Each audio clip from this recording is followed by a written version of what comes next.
The house of Tom Bombadil sits where the old forest folds in on itself, and ordinary geography begins to lose its confidence. The trees here are older than the names men have given trees.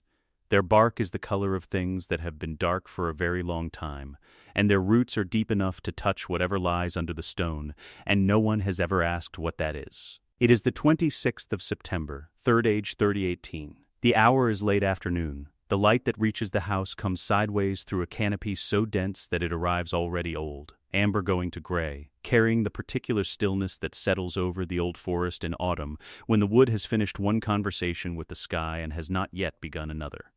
The air smells of mushroom and dark water, and the cold iron scent of rain still 2 days off. Inside, the fire in the hearth produces heat without brightness. The dried rushes hanging from the beam above the table release something green and faintly earthy when the air moves, which it does very seldom. There is a table. On the table, there is a ring. Tom Bombadil picks it up. He holds it to the light, what light there is, amber and going, and turns it once, twice, 3 times between his wide brown fingers. He is not careful with it. He has been careful with nothing in his long life, because care implies the possibility of loss, and he has not lost anything in so long that loss has become, for him, a theoretical concern. He sees the ring clearly. The ring does not want to be seen, it wants to be wanted, which is a different kind of visibility, and Tom has no mechanism by which things can redirect his attention toward themselves. He simply looks at it. He sees gold, old, made with intention. He sees the intention itself, laid into the making the way heat is laid into iron.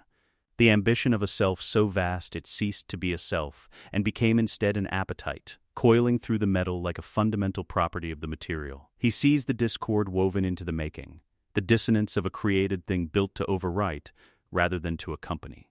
He finds this interesting in the way a man who loves rivers finds a dam interesting, as an obstruction that has nothing to do with him, and that is, in the final analysis, the river's problem to resolve. He puts the ring in his coat pocket. He takes the coat from the peg by the door. He goes outside.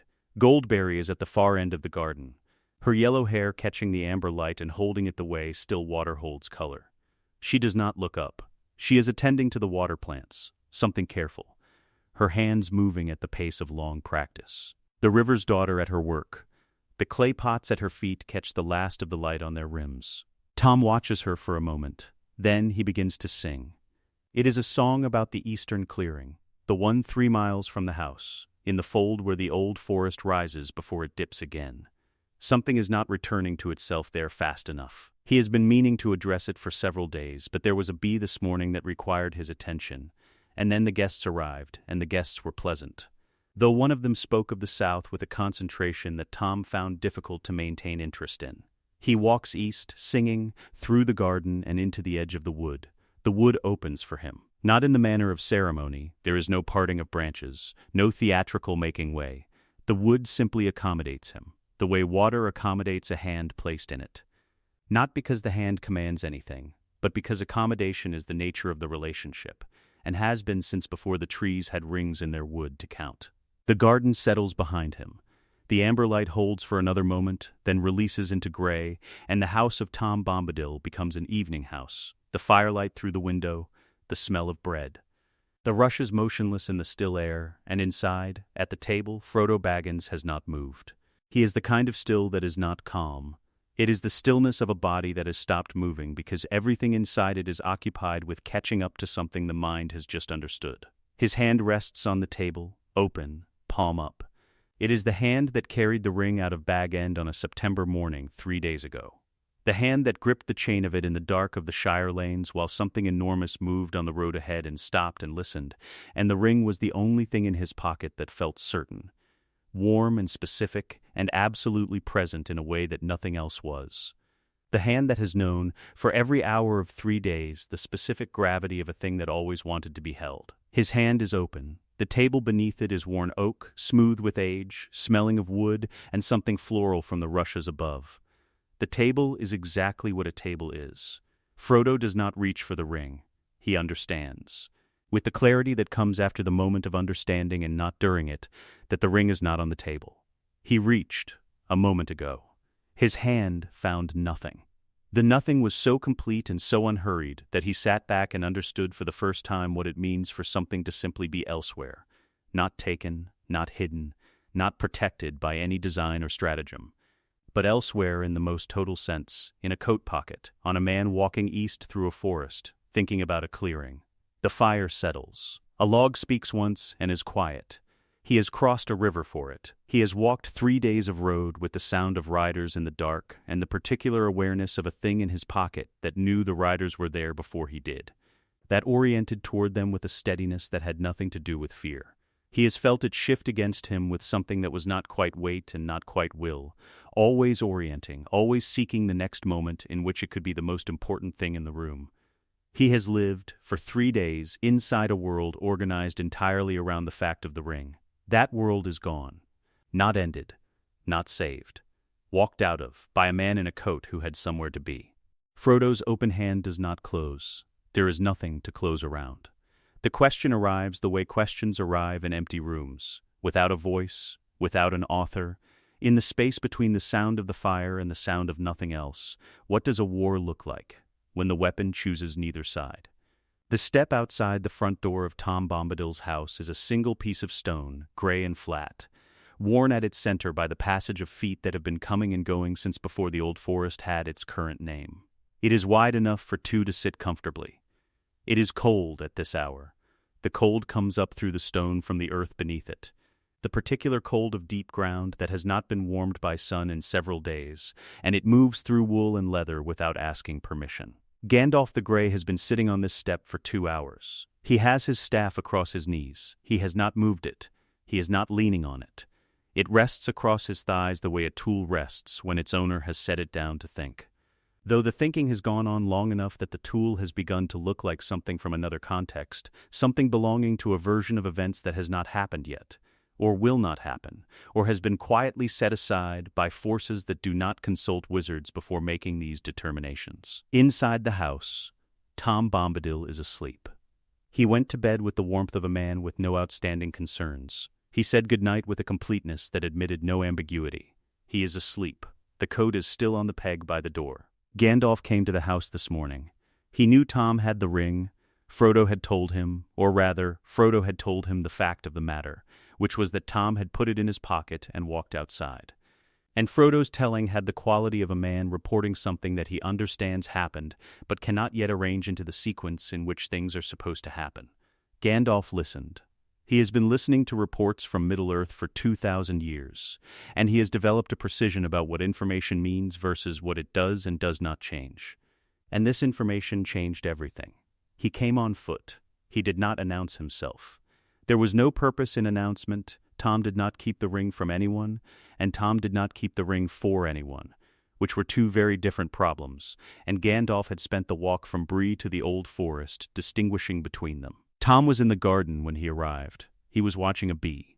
Not in the idle sense. He was tracking it, his wide blue eyes following its movement from flower to flower with an attention that was total and genuinely delighted. He was a large man in a battered blue coat, standing very still in his garden watching a bee, and he looked, Gandalf thought, like the most complete person he had ever seen.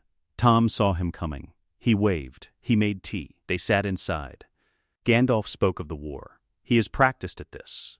2,000 years of practice in the particular art of conveying the importance of things to beings who might otherwise miss it, of making the urgency of the world legible to those who have, through disposition or circumstance, some difficulty sustaining interest in urgency.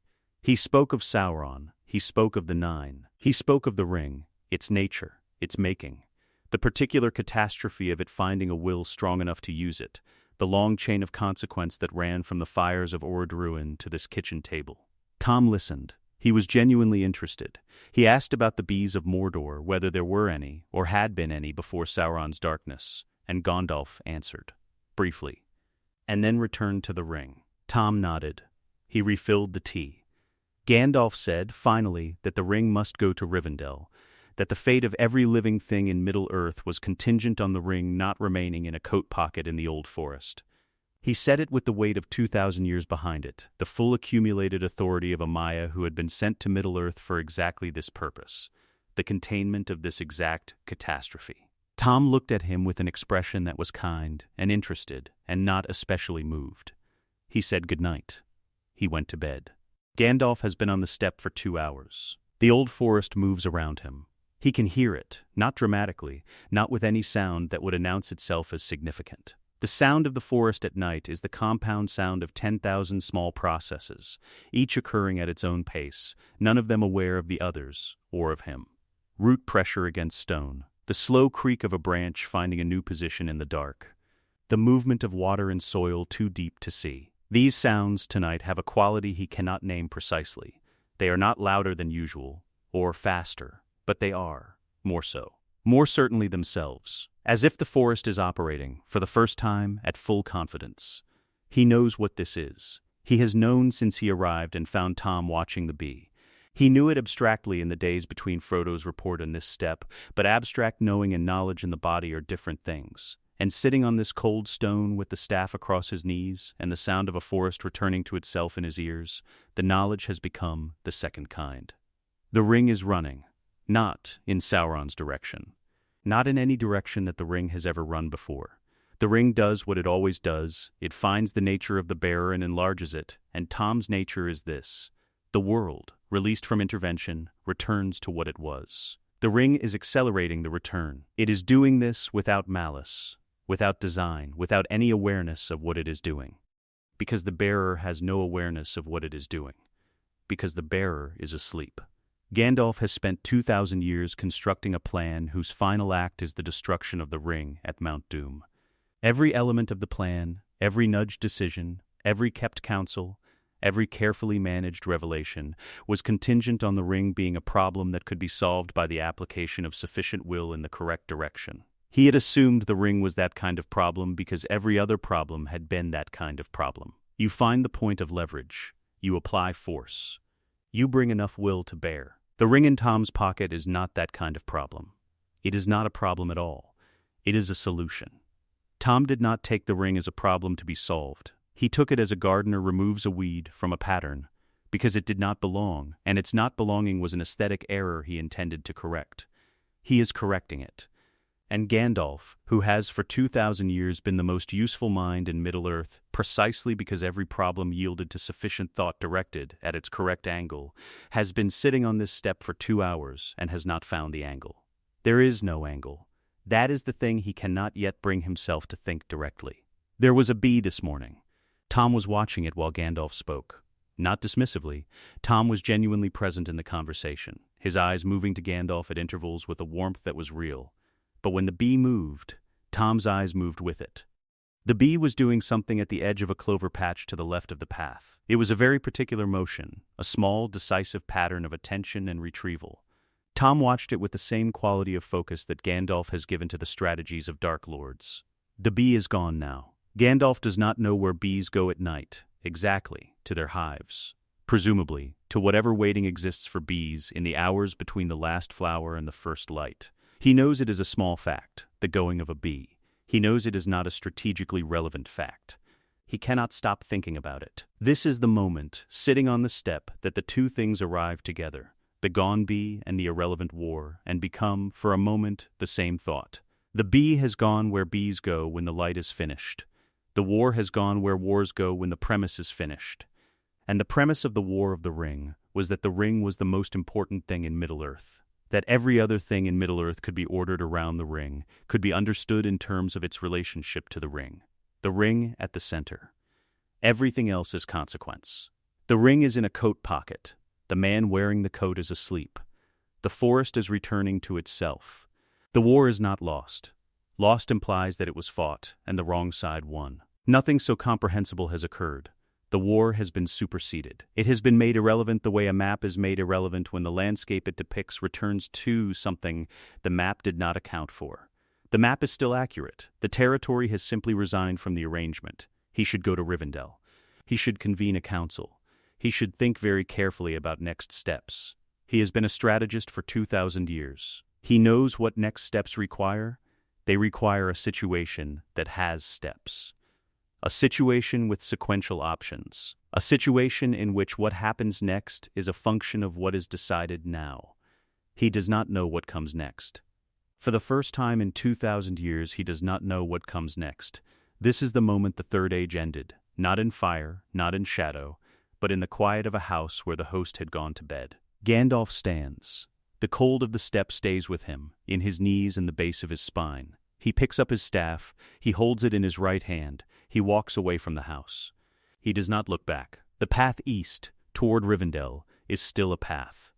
For now. He walks it without a destination in the sense he has always understood destinations, as endpoints toward which strategy is directed. He walks it because it is the path, and he is still, despite everything, a man who walks. Behind him, the house is dark, the coat is on the peg, the fire is ash. The rushes hang still in the air. Somewhere east of the house, 3 miles into the forest, Tom's song is completing what it began at the eastern clearing. The trees there are finishing a conversation with the earth that has been interrupted for long enough. The stars above the old forest begin to fade toward dawn. Gandalf walks. He has no plan. The Great East Road does not look like a monument. That is the thing about it. It looks like a road. It is 16 feet wide at its narrowest point, laid on a raised foundation of compacted gravel and sealed with flat stone that the engineers of Menor, or rather the engineers who carried Menor's methods in their hands across the Sea of Rin and into the broken wilderness of Eriador. Pressed into the earth with timber frames and cold water and patient, repetitive labor. It runs from the eastern borders of the Shire to the misty mountains, crossing the weather hills and the flat brown plains of Eriador at a grade so carefully maintained that water drains from its surface within an hour of any rain. It does not flood. It does not buckle. It was built by people who had already seen one civilization swallowed by the sea and intended, with the particular ferocity of the twice bereaved, that the roads of the second civilization would last. They have lasted 3,000 years. The moss begins on the morning of the 27th of September. Halbarad notices it first. He is the kind of man who notices things first, a quality that has kept him alive in 30 years of ranging the wilderness between Bree and the Weather Hills, maintaining the roads, killing the things that follow the roads, and sending reports south to Aragorn in a cipher that no one else reads. He is standing at the crossing where the east road meets the lesser path south to Arkett, and he is looking at the road, and something is wrong with the road. He kneels. His knee finds wet stone. The stone of the east road is never wet. The camber sees to that, and he looks down at his knee and finds it green. It is a thin film, a skim of green so fine it is almost translucent, the color of the inside of a leaf held to light. He presses his palm to the road's surface. It comes back wet and faintly fragrant, with a smell that is not quite earth and not quite water, something older than either, the smell of the thing that is between soil and sky, neither root nor rain. He stands. He wipes his palm on his cloak. He looks east down the road, and then west, and then east again. He rides east. By the 6th mile, the film has thickened into something with texture. By the 10th, it has edges. The moss has claimed the center of the road and is advancing toward the verges in a line so clean it might have been surveyed. The sound of his horse's hooves has gone from the clean ring of iron on stone to something muffled, softened. He slows the horse. He reaches down and pulls a handful of growth from the road's surface and holds it to the light. It is moss, fully formed, 3 inches deep, root-structured, established. The roots are into the stone. He has been a ranger for 30 years. He has seen moss grow. Moss does not grow like this in one morning. Moss does not grow like this in one season. What he is holding between his fingers is the work of a decade, minimum, growing on a road that was bare stone when he crossed it at dawn. He drops it. He rides back at speed. The company of 6 rangers is camped at the crossing when he returns. He gives his report in the flat economical language the Nadain use among themselves, a language stripped of anything that wastes time, and watches their faces do the thing that faces do when information arrives that has no framework to land in. Aldan, the eldest, asks a single question. How deep? 3 inches at 10 miles, Halbarad says. Growing east. Aldanu says nothing. He is 61 years old, which is young for a Dínadain but old by the measure of ordinary men, and his face has the quality of faces that have spent decades outdoors, lined around the eyes, sun-dark, with a stillness in it that is not peace but practice. He has maintained these roads for 40 years. His hands have repaired Menrayan stonework with techniques passed from ranger to ranger in an unbroken line from the days when the kings still walked these roads. He knows what the road is made of. He knows it should be impossible. He goes to look himself. He kneels at the road's edge and presses both hands flat to the surface. He stays like that for a long time. Then he pulls one hand back. His palm is green. He looks at it. He turns it over. He looks at the back of his hand as if some explanation might be there, and then he turns it palm up again and considers the green. He does not have language for this. He has language for ambush and supply lines and structural stone repair and the 17 forms of weather that move through Barad-dûr in autumn. He does not have language for a road that has decided to become a forest floor. He stands. By midday, Bree land is different. This is not a thing that can be reported as it happens, because the people inside it do not have the elevated vantage point required to see a landscape alter. They have the ground-level view. The road to the South Market feels soft underfoot. The wheel ruts from yesterday's cart are full of something green. The gap in the hedge that Hob Sandybanks has been meaning to repair has repaired itself, and not with the expected bramble, but with a growth so dense and so rooted in that when Hob goes to clear it with his hook, he finds the hook snagging on root matter that runs 6 inches into the earth beneath the hedge's foundations. He pulls the hook free. He tries again. The hook snags again. He looks at the hedge. The hedge is not his hedge anymore, or it is not only his hedge. Something from before his hedge has grown into it. He goes inside. By afternoon, the road between Bree and Archet is impassable for wagons. Not blocked, overgrown, the wheel ruts have risen to the level of the roadbed. The ancient oaks on the northern verge, which the men of Bree have been cutting back seasonally for 2 generations, have put out lateral growth at a rate that requires a new vocabulary. They have not grown into the road. They have. And this is the distinction that Halbarad turns over in his mind for the rest of the day, trying to find the edge of it. They have extended. As if the boundary of the tree was always further into the road than was visible, and now simply the visible thing has caught up with what was always true. By evening, the rangers abandon the crossing camp. There is nowhere to camp. The ground is 4 inches of moss, and the moss is warm, not with any heat that can be explained, but with the specific warmth of living things at their work. Halbarad stands at the edge of what was the road and looks east. He can see, in the failing light, perhaps 30 yards. Then the growth is too dense for vision. 3,000 years. The Dunedin have maintained this road for 3,000 years. They have done it in bad seasons and in hard seasons and in the long years of struggle when there was no king and no council and nothing but the habit of the task and the knowledge that the task mattered. They have done it because the road is what civilization looks like from the outside.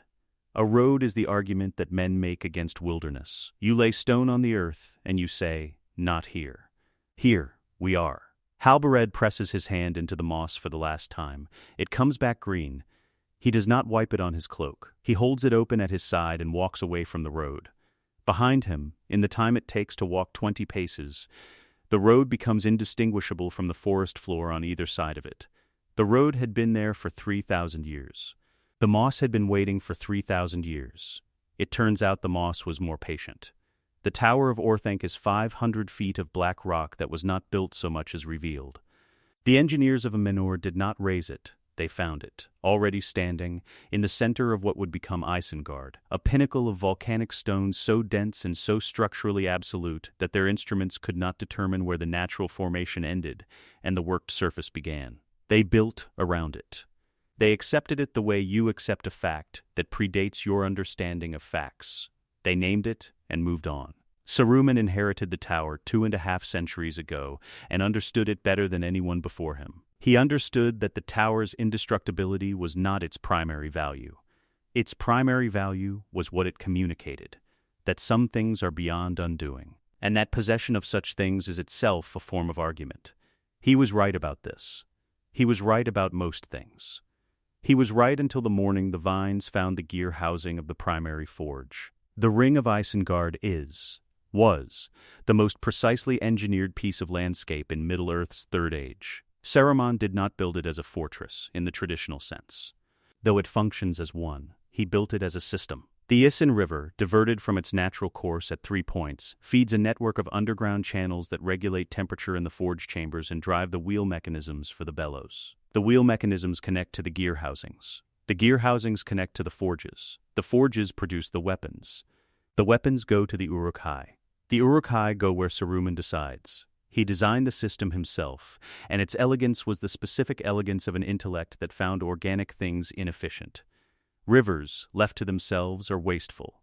They carry more water than any single purpose requires. They change course. They flood in spring and thin in autumn. A river brought to purpose, divided, directed, assigned a specific pressure and volume, is a river finally fulfilling its potential. This was how Saruman understood nature, as unoptimized capacity. On the third day after the 26th of September, the growth finds the first gear housing. The Uruk-hai Forgemaster notices it at the 4th hour of the morning watch. A thickening at the seal between the housing's iron frame and the stone of the floor, a dark green intrusion at the joint. He pulls it free with his fingers. It comes away in a length, root-structured, already fibrous. He drops it in the fire. By the 6th hour it has regrown to the same length. He pulls it free again. He is not alarmed. He is methodical in the way that Uruk-hai Forgemasters are methodical, trained to maintain the system, to identify deviations, to correct them with the minimum expenditure of time and attention.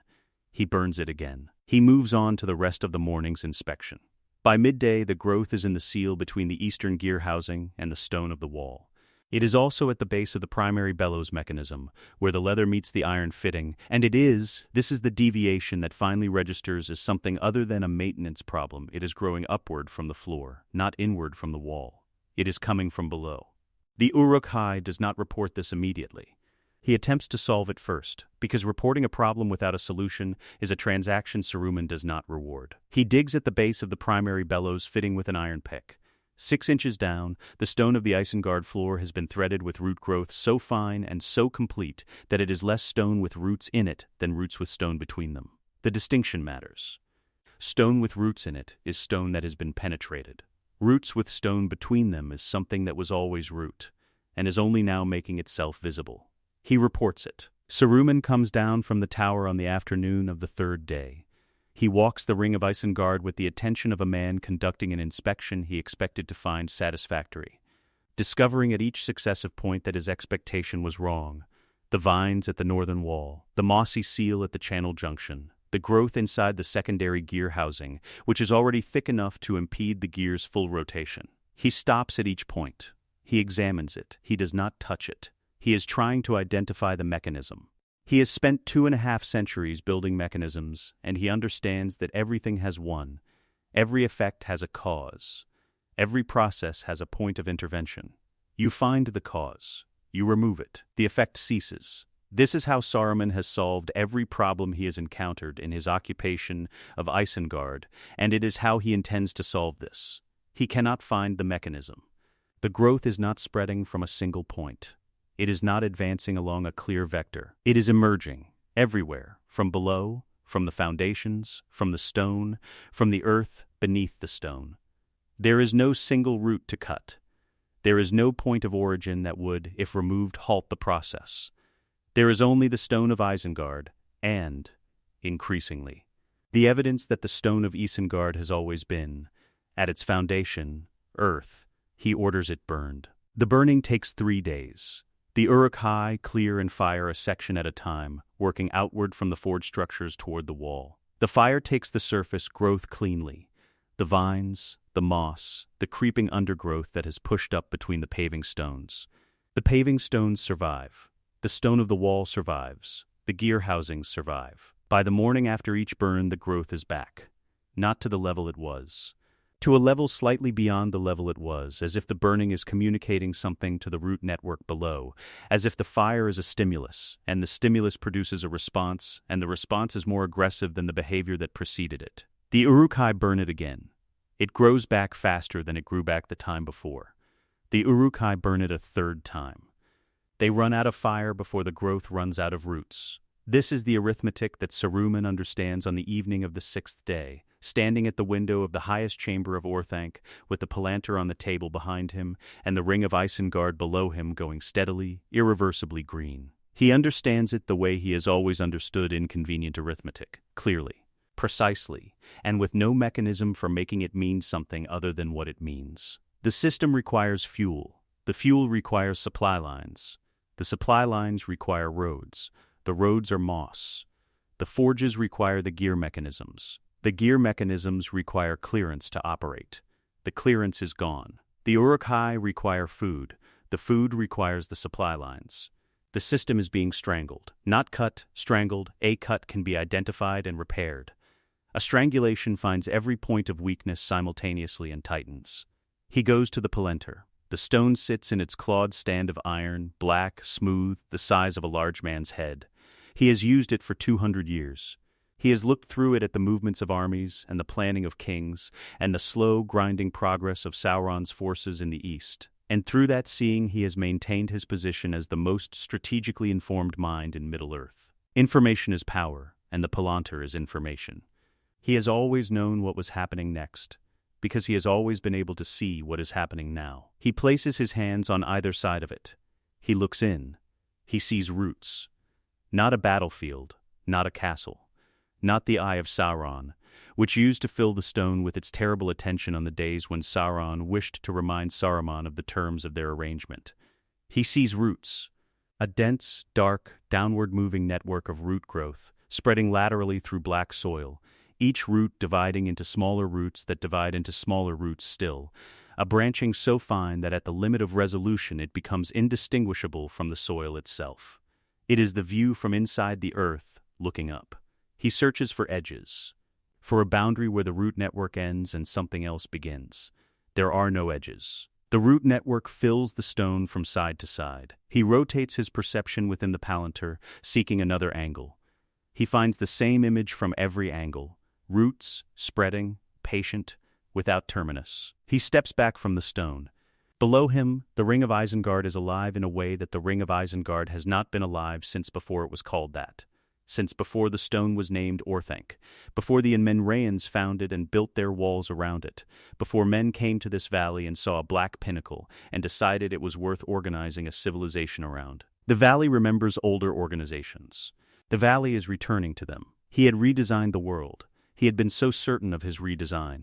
The world had not noticed. Orthanc stands above the green. It will always stand above the green. Its black, unbreakable stone rises into a sky that has not yet learned it is supposed to change, and it is intact. Every surface, every carved angle, every window.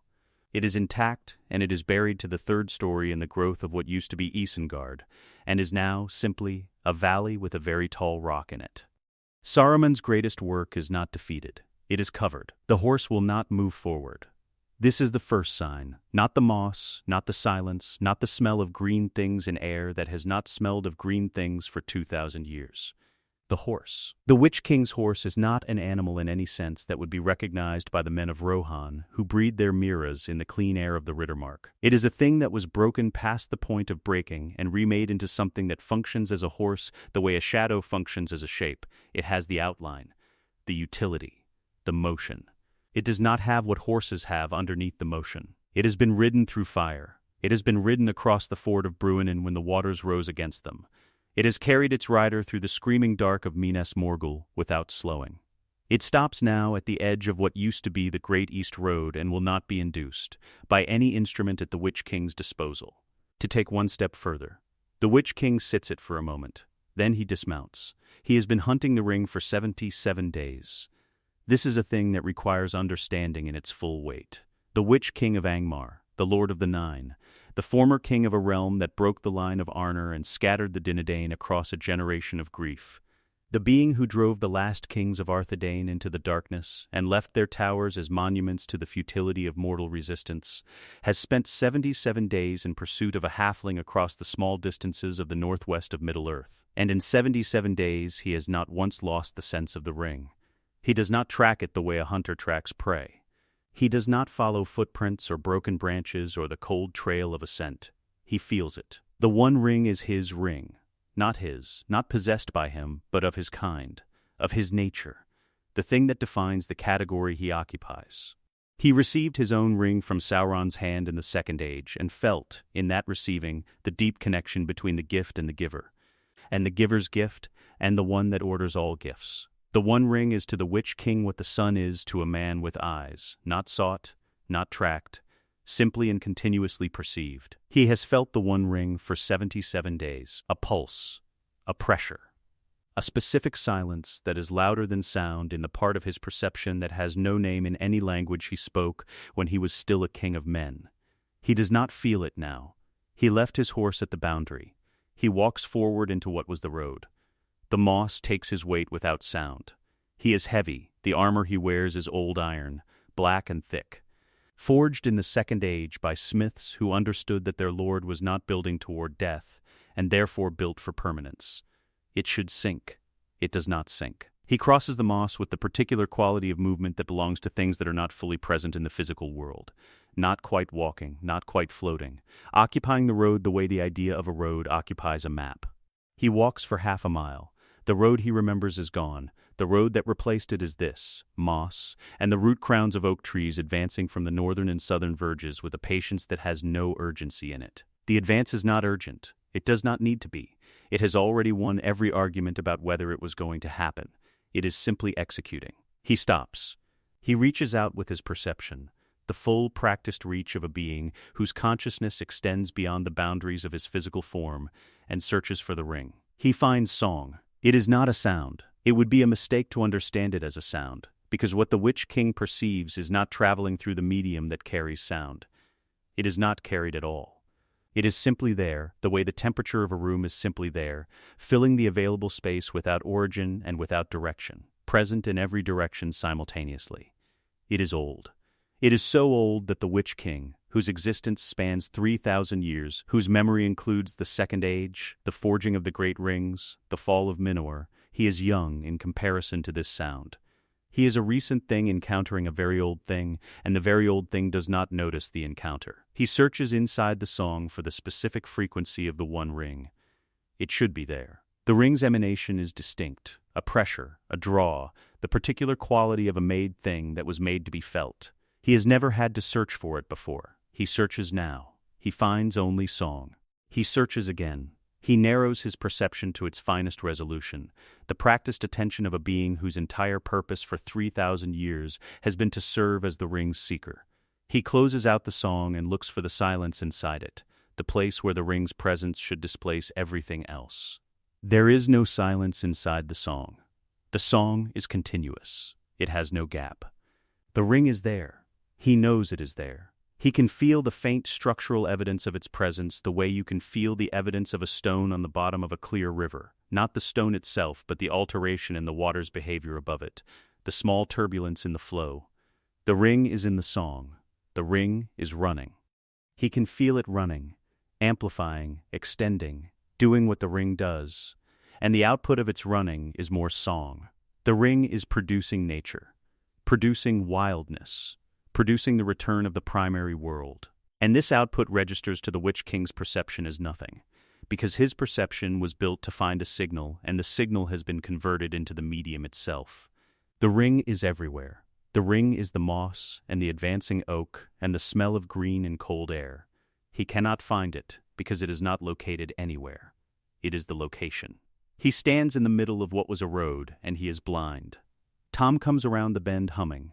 He is carrying rushes, a large armful river rush, gathered from wherever Tom gathers things in the evening hours of late September, some bed of water he knows in the interior of the old forest, some place where the river folds back on itself and the rushes grow in the particular density that Tom finds useful and beautiful in equal measure. He is not looking ahead. He is looking at the rushes with the focused satisfaction of a man reviewing something he is pleased with. He does not break stride. The Witch King stands in the center of the path. He is 9 feet of black iron and ancient malice, and the space around him has the quality of space around a thing that should not be approached, not a warning, simply a fact, the way deep water announces its depth. He extends his right hand, the hand that unmade the gates of Minas Tirith, the hand that found Frodo on Weathertop in the dark and drove a blade of Morgul craft into his shoulder at the precise angle required for the poison to travel toward his heart. Tom walks past him, not through him, not with any supernatural quality of passage.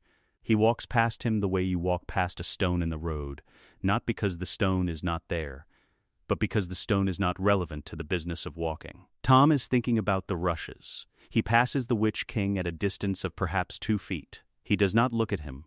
He is checking the quality of the stems. The Witch King turns. Tom is already 30 feet away, still humming.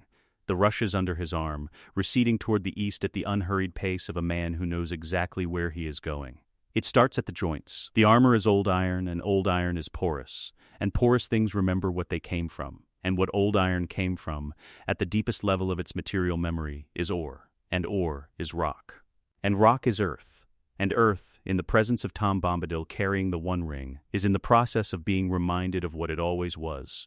The rust at the joints is not the rust of neglect or exposure. It is the rust of return. It spreads from the knee joints upward, and from the elbow joints down, and where the rust spreads, the rust flowers.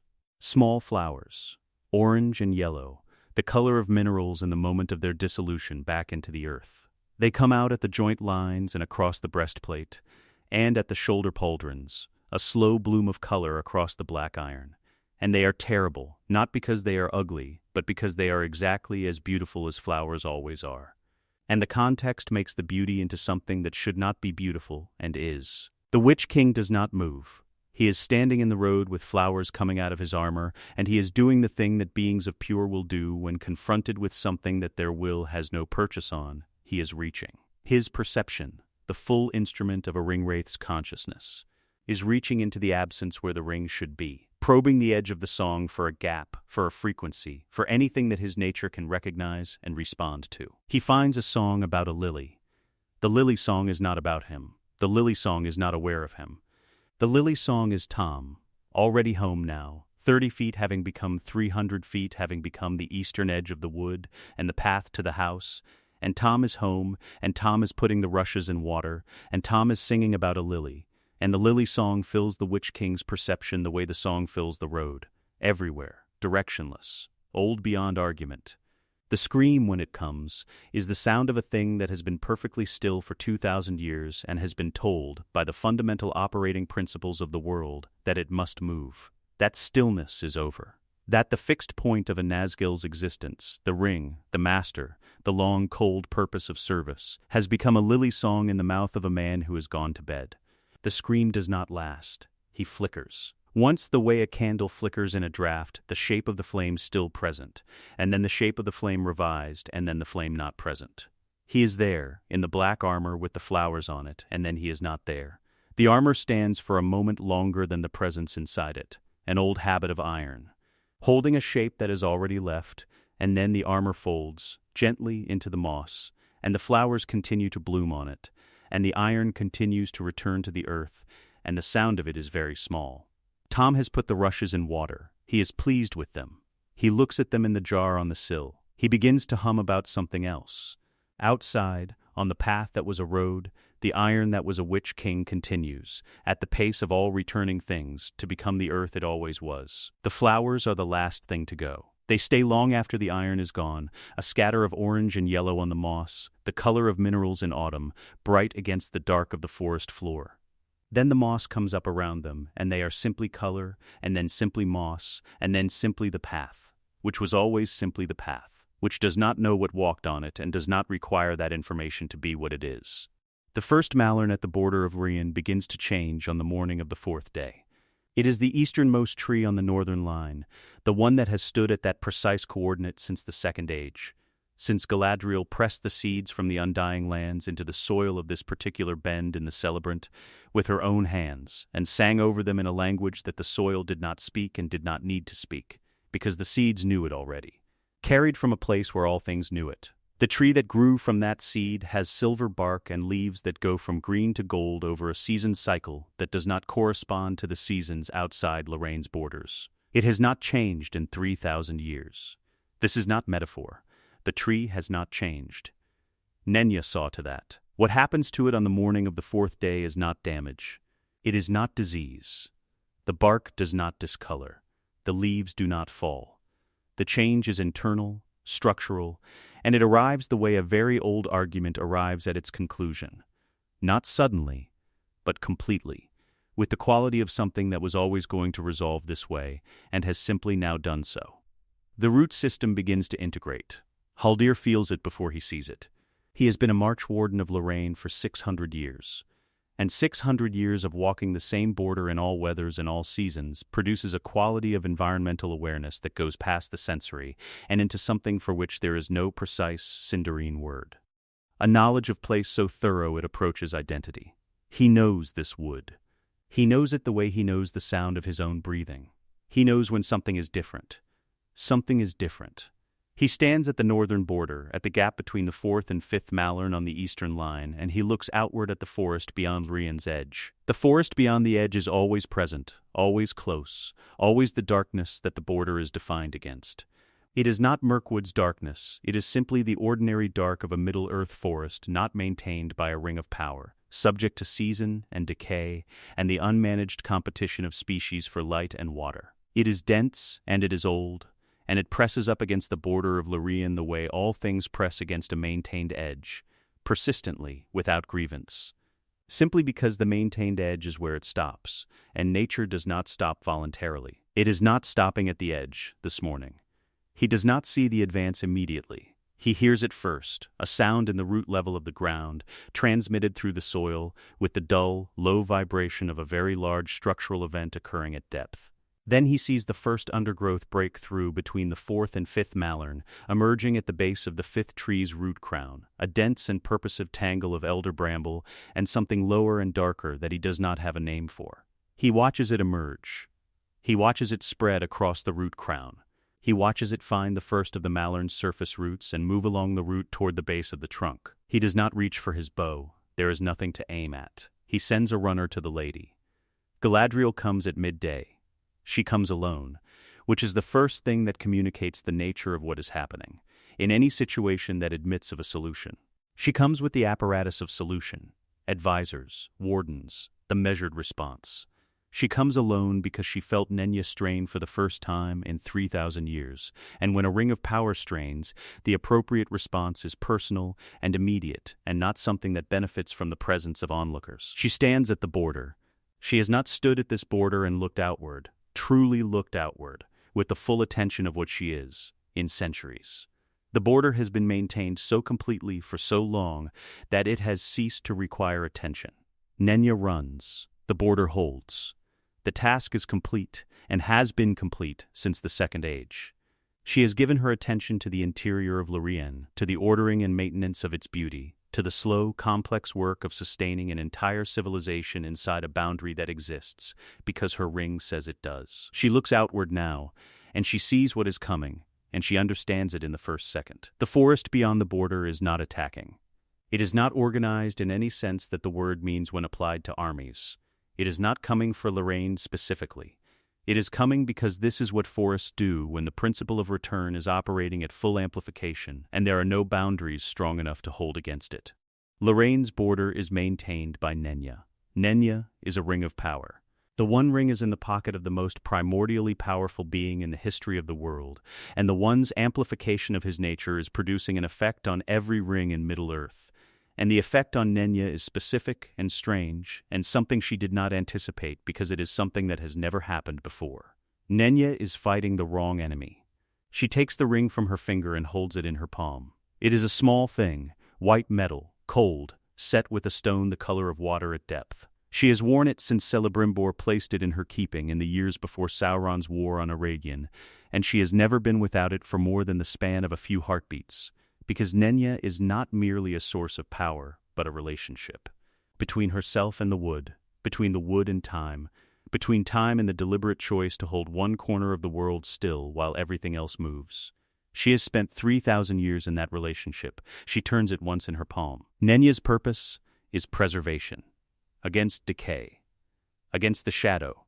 Against the slow, patient erosion of time that dismantles everything that is not continuously defended. She designed the work of 3,000 years around that purpose. Every decision about what to sustain and what to release, every calibration of the border, every choice about how much of the world's encroachment to permit and at what rate. Preservation requires knowing your enemy. She has always known her enemy. Her enemy was entropy. Her enemy was the shadow. Her enemy was time doing what time does to things not maintained against it. She has no framework for preservation against life. Against a world that is returning not to ruin, but to abundance. Against an ecology that is not decaying, but growing, not diminishing, but expanding. not threatening Lorraine with death, but threatening it with a specific and irresolvable kind of replacement. The replacement of ordered beauty with something that does not require an order to be beautiful and cannot be persuaded to subordinate its beauty to hers. Nenya has been pushing against the advancing forest for 3 days. Not with Galadriel's conscious direction, she felt none of this until this morning. Nenya has been pushing automatically, the way a maintained system responds to pressure, and the pressure has been increasing, and the ring has been increasing its response, and the ring is still losing. Because the thing it is losing to is not a competing force, but the absence of the framework in which the competition occurs. Nenya preserves against change. The change coming is not change in the sense Nenya was built to resist. It is original. It is the version of the world that existed before Nenya's task was possible. You cannot preserve something against the world that preceded preservation. She exhales. The border of Lorraine dissolves in the time it takes her to exhale. Not explosively, not with any sound or visual drama. The managed edge, 3,000 years of careful tending, the precise and continuous work of a ring of power directed by the most gifted mind in Middle-earth, simply ceases to be the border, and becomes a place in a forest, and the forest that was outside the border is the same forest as the forest that was inside it, and the distinction is gone. The Malern trees remain.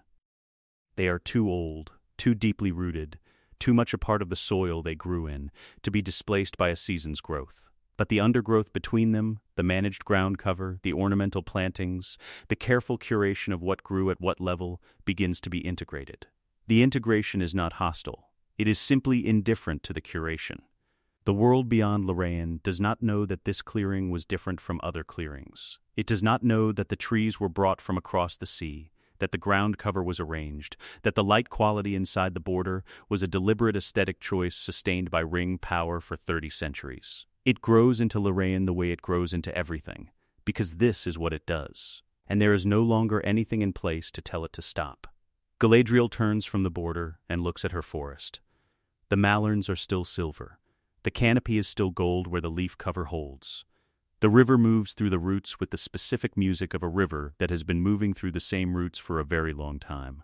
The air still has the quality of air inside old trees, clean and still in carrying the cold of shade that has been maintained for centuries. It is still beautiful. More beautiful, perhaps. She does not know how to say this aloud, and she does not try. She has spent 3,000 years believing that beauty required her. What she is looking at does not require her. What she is looking at is the wood as it would have been if she had never come, older, denser, without the Malern's architectural elegance, without the ordered light, without the consciousness of a ring directing its growth. It would have been this, something very like this. And it would have been beautiful in the same way that all old things are beautiful, without needing to be arranged. She closes her hand around Nenya. She is not diminished. That is the thing she expected and does not find. The expected diminishment, the loss of power, the hollowing out that follows the ending of a 3,000-year task. She is the same. Nenya is the same. Cold, white, present in her hand. It simply has nothing to do now. The ring that preserved Lorraine against change has been outpaced by a change it was never designed to resist, and the task is over, and she is still herself. She is still herself, standing in a forest that does not need her, holding a ring that no longer has a purpose, in a world that has been returned to something that predates the assumption that it needed returning to order. She begins to walk back into the wood. In Rivendell, on the same morning, Elrond wakes to find Vilya dark on his hand. Not destroyed. Dark, the stone that has held the color of a clear sky at altitude since Gil-galad placed it in his keeping is the color of unlit stone. He turns his hand in the morning light. The ring is there. The metal is there. The stone is there. There is nothing from it. No warmth, no resonance, no sense of the continuous low-level hum of a power that has been running for so long it has become indistinguishable from his own presence. It is a ring. It is simply a ring. He sits with this for a long time before rising. Outside, Rivendell is beginning to age, not to ruin, not to the rapid. Aggressive return that is occurring in Lorraine's borderlands. Rivendell is simply aging in the way things age when they are allowed to. The stone of the buildings develops the patina that stone develops in wet mountain air. The gardens begin to follow the logic of their own growth, rather than the logic of a maintained vision. The river sounds, incrementally, a little different. not because it has changed course, but because the banks have begun to soften in the way banks soften when no ring power is insisting on their shape. It is, Elrond thinks, looking out from his window at the valley he has kept for 2,000 years, exactly what it would have looked like if he had simply lived here. Without a ring, without the task of preservation. As a man, or close enough to one, in a valley by a river in the mountains. He does not know what to do with this. He stands at his window for a long time. The ring is cold on his hand. Outside, his valley begins, quietly and without urgency, to become itself. The first level of Minas Tirith was built to be entered, which is to say it was built to be a threshold. The outermost argument that Gondor made to the world, the first stone of the declaration that civilization was here and had weight and would not be moved. The Great Gate faces east, as gates of significance in Gondor always face, toward the light and toward the threat, which have always arrived from the same direction, and which the men of Gondor have always understood would require the same posture, open eyes and a wall of dressed stone behind them. The gate is 30 feet of iron and black steel, hung on hinges that were forged in the 2nd century of the Third Age and have been maintained, oiled, inspected, and repaired on a schedule of Gondorian engineering precision that has not lapsed in 900 years. It is, by any measurement the engineers of Anrian applied to it, indestructible by ordinary means. The moss enters through the drainage channels. There are 47 drainage channels in the first level of Minas Tirith. They run from the street surface through the stone of the city's base layer and down to outlets in the cliff face 50 feet below the gatehouse. A system of underground waterways that took 2 centuries to build and that has kept the first level's streets dry in every rain in the 900 years since its completion. The channels are fitted with iron grates at the street level, each grate a square foot of closely spaced bars, designed to pass water and stop debris. The grates are inspected monthly. They were inspected 7 days ago. They were clear. On the morning of the 7th day after the 26th of September, the duty engineer of the first level makes his rounds at dawn and finds the first grate covered. Not blocked with debris, covered from below, with a mat of growth so fine and so dense that it has threaded itself through the bars of the grate from underneath and formed a continuous surface above them. He kneels and touches it. It is moss, fully established, deep green, cold with the cold of things grown in dark water. He pulls at the corner of the mat. It does not come away in pieces. It comes as a sheet, because the root connections running laterally through it have made it a single object. He drops it. He moves to the next grate. The next grate is lifting. He stands over it for a moment, looking at it, the iron grate, perfectly maintained, sitting a 1/4 inch above its recessed frame, because the root mass below it is exerting upward pressure across the entire underside. He watches it as if it might resolve itself. It does not resolve itself. It sits, slightly elevated, with the patience of something that has all the time there is. He goes to find his superior. By the end of the first week, the 2nd level is green. Not uniformly, the moss does not advance with the even front of an army following orders. It advances with the uneven, exploratory logic of something finding its own way, colonizing points of weakness first, the mortar joints between paving stones, the gaps at the base of walls where the stone meets the street, the recessed channels along building foundations where water sits after rain. These are the places where the stone is most recently in contact with the earth beneath it, where the material memory of what stone was before it was cut and dressed is closest to the surface. From these points it spreads, slowly by the measure of days, impossibly fast by the measure of what moss does. The paving stones of the 2nd level's market district are green at their edges within a week. Within 2 weeks they are green across their full surface. Within 3 weeks, the mortar between them has been displaced by root growth, and the stones themselves have begun, very slightly, to shift. The shift is almost nothing. 1/4 of an inch, the width of a knife blade. But a 1/4 inch shift in a paving stone that has not moved in 400 years is not a small event. It is the first evidence that the stone has opinions about its position that it has not previously been able to express. The Knights of the Guard are told to stand their posts. This is the command that comes down from the Tower of Ecthelion through the chain of Gondorian military hierarchy, a chain that has existed for centuries and that functions, in the absence of a king, as the institutional memory of how Gondor responds to situations. The chain does not have in its memory a category for this situation. It reaches for the closest available category, which is maintain discipline and await orders.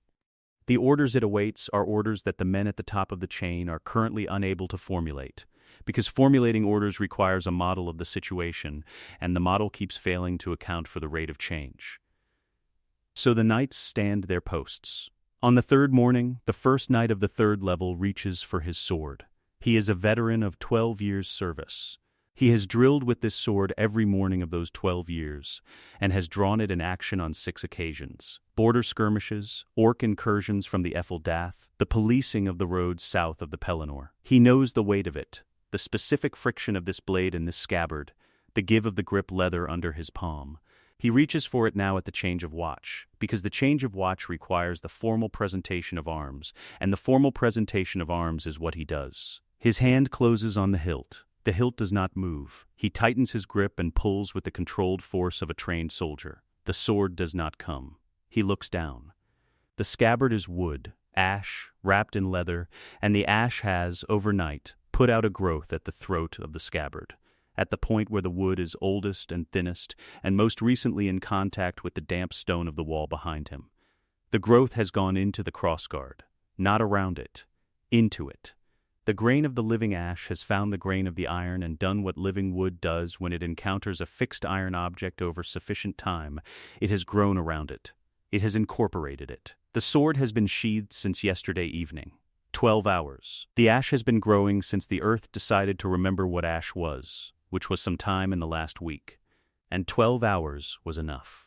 He looks at the knight beside him. The knight beside him is looking at his own sword. Neither of them pulls. They have both understood, in the same moment, that pulling will not help, and that the scabbard is no longer a container for the sword but has become, along with the sword and the iron fittings and the stone of the wall behind it, a single object. And single objects do not come apart by being pulled. Their swords have rooted. The white tree blooms on the 14th day. No one plants it. No one waters it. It has been dead for years, formally, institutionally dead. A dead tree in the court of the fountain that the stewards have maintained as a dead tree because Gondorian tradition requires that the dead tree remain until a king returns with a seedling to replace it. The dead tree is in this sense a political object, a symbol of waiting, a carefully preserved absence. It blooms at dawn, without witness, in the hour before the first watch changes. The blossoms are white, the white of the Nimloth line, the white that came from Valinor by way of Minor, by way of the long survival of a lineage of trees across the catastrophes of multiple ages, and they open in the early light with the specific completeness of something that has been waiting for the right conditions and has finally found them. By the time the watch changes and the first guard walks the court of the fountain, the tree is in full bloom. The blossoms are correct. The form is the form of the white tree as it has always been. But the tree is also thorned. Thorns along every branch, longer than the branches are wide, emerging from the bark in the dense lateral pattern of a tree that has been returned to a state prior to cultivation, prior to the long selective breeding that made the Nimloth line an ornamental symbol rather than a wild thing. It was always both. The wildness was suppressed. The wildness has now been reinstated. No one goes near it. The blossoms are very white, and the thorns are very long, and the combination produces an effect that is not peaceful and is not threatening and is not beautiful in any simple sense, but which is absolutely, definitively present in a way that the dead tree was not. The steward of Gondor climbs to the window of the tower on the 15th day. His name is Denethor, and he is not yet the Denethor of legend, not yet the man who will stand at the pyre, not yet the creature that despair makes. He is at this point in the timeline still primarily an administrator. Brilliant, cold, possessed of a strategic intelligence that has served Gondor with considerable effectiveness in difficult decades. He has managed the decline of Gondor's power with the precision of a man who refuses to call it decline, who insists on calling it consolidation, who has maintained the walls and the supply chains and the military readiness of a people who have been holding a line for generations by the force of institutional will. He goes to the window because he needs to see the full extent of it. He needs a complete picture before he can determine the correct response, and determining the correct response is what Denethor does. He has always known the correct response. He has made a point of always knowing it, because the alternative, not knowing, is not a condition he has ever permitted himself. He looks out. The city below him is green in a way that the word green does not adequately capture. It is not the green of gardens or ornamental planting. It is the green of a forest floor made vertical, dense, layered, pushing up through every gap in the stonework, advancing along every surface that faces north and holds moisture, absent only where the stone is perfectly sealed and the seal has not yet been found. The third level is half green. The first and second levels are, from this height, almost entirely green. The great gate is still standing. The road between the gate and the first level is not a road. The thorned white tree in the court of the fountain is visible from here, a white point in the green, very bright. The swords on the walls are part of the walls. He looks at this for a long time. He is a man who does not permit himself the condition of not knowing. And he is in the condition of not knowing, and the experience of it is so foreign that he first mistakes it for something else, for a problem he has not yet formulated correctly, for an absence of information rather than an excess of it, for something he can resolve by looking harder or longer. He looks harder. He looks longer. He is the steward. He stewards. He manages. He directs the application of Gondor's will to the problems that Gondor faces. He has done this for decades, with the precision of a man who has never encountered a problem that was not at its root a problem about the application of will. He is looking at a city that is becoming a mountain again, and the mountain has no use for will. The mountain has no use for stewards. The mountain was here before Gondor and is in the process of remembering this, and there is no apparatus of institutional response adequate to the information. He turns from the window. The room behind him is clean. The maps are on the table. The correspondence is sorted. The palantir is in its place. He has not yet touched it, not in this timeline, not for this. Everything in the room is in order, organized, maintained. His life's work in miniature, order held against the encroachment of disorder, precision sustained by continuous effort, the room as it should be. Outside the window, the city is going back to the mountain. He sits at his desk. He folds his hands on the surface of it. He looks at the maps for a long time. He is the steward of Gondor. He has always known what comes next. He does not know what comes next. The moss comes up through the floor drain in the corner of the room while he is sitting there. It does not announce itself.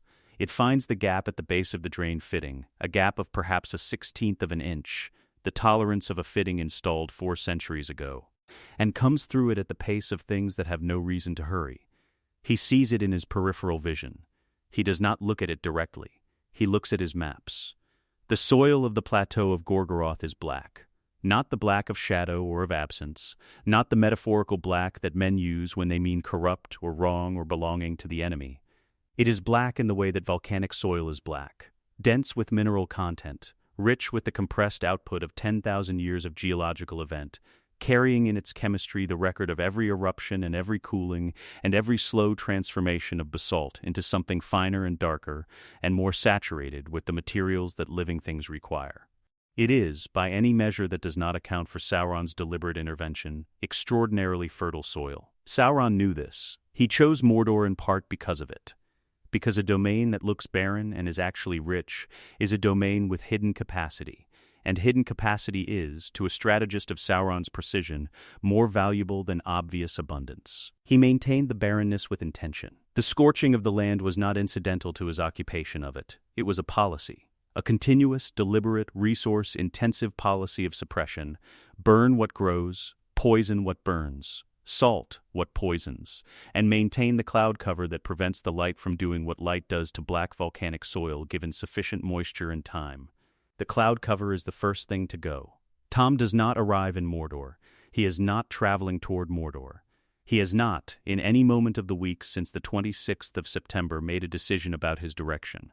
He moves the way water moves, not toward a destination but toward the completion of a pattern, filling the shape that the landscape makes available to him, going where the song is incomplete and stopping when it is not. The song has been incomplete to the southeast for some time. He is, on the morning of the 32nd day, somewhere in the region of what used to be the Brownlands, east of the Emyn Muil, humming to himself about the particular quality of light on standing water in autumn. He is not going to Mordor. He is going where he is going, which happens to be in the direction from which the incompleteness of the song is most strongly felt. He will arrive at Mordor the way dawn arrives at a valley, not by intention, but because it is in the path of what he is doing, and the path of what he is doing is the path of what is needed. The cloud cover above the plateau of Gorgoroth does not know he is coming. The cloud cover responds to his proximity the way all atmospheric conditions respond to his presence, by being reminded of its own prior state. The prior state of the atmosphere above Gorgoroth, before Sauron's 3,000-year campaign of industrial suppression, is this: warm southern air from the Bay of Belfalis, deflected by the Dath, rises over the plateau and produces afternoon cloud and intermittent rain, and on clear mornings direct sunlight at an angle that strikes the black soil at maximum efficiency. On the 32nd morning, the cloud lifts. It does not dissipate in the way clouds dissipate when wind clears them. It simply ceases to be maintained. The way all deliberately maintained things cease when the will behind them is withdrawn. The darkness that has sat over Mordor for 3 millennia, the perpetual twilight that the orcs of Gorgoroth have lived inside so completely that they have no framework for imagining another kind of sky, rolls back from the western edge of the plateau, and the sun comes in at a low morning angle. And for the first time in 3,000 years, the black soil of the plateau of Gorgoroth is warm. The first fern breaks the surface on the 33rd day. It comes up at a point where the ash and slag of Ord Ruin's most recent flow meets the older soil to the northeast, the boundary between the geological recent and the geological ancient, where the chemistry of the deep soil is richest and the fern's root memory reaches something it recognizes. It is a small fern. The frond is 4 inches long at emergence, tightly coiled, pale from its passage through the dark of the soil, and it uncurls into the new sunlight with the mechanical deliberateness of a thing following instructions encoded in its material. The fern is very old. Not this specific fern. This specific fern is 33 days old. But the type is very old. The form of it, the unfurling frond, the dense root structure, the preference for volcanic soil in high mineral environments, predates the concept of Mordor by hundreds of millions of years. The fern's template was established in a geological epoch so remote that the rock on which the Dark Tower was eventually built had not yet been formed. The fern does not know about Mordor. The fern does not know about Sauron. The fern knows about black soil and sunlight, and the particular set of chemical instructions that make a fern produce another fern. By the end of the 33rd day, there are 11 ferns on the plateau of Gorgoroth. By the end of the 34th day, there are 400. The orcs of Gorgoroth are not, at this point in the timeline, engaged in a war. This is the element of their situation that has no precedent. They were bred for war. They were bred specifically for the industrial support of war.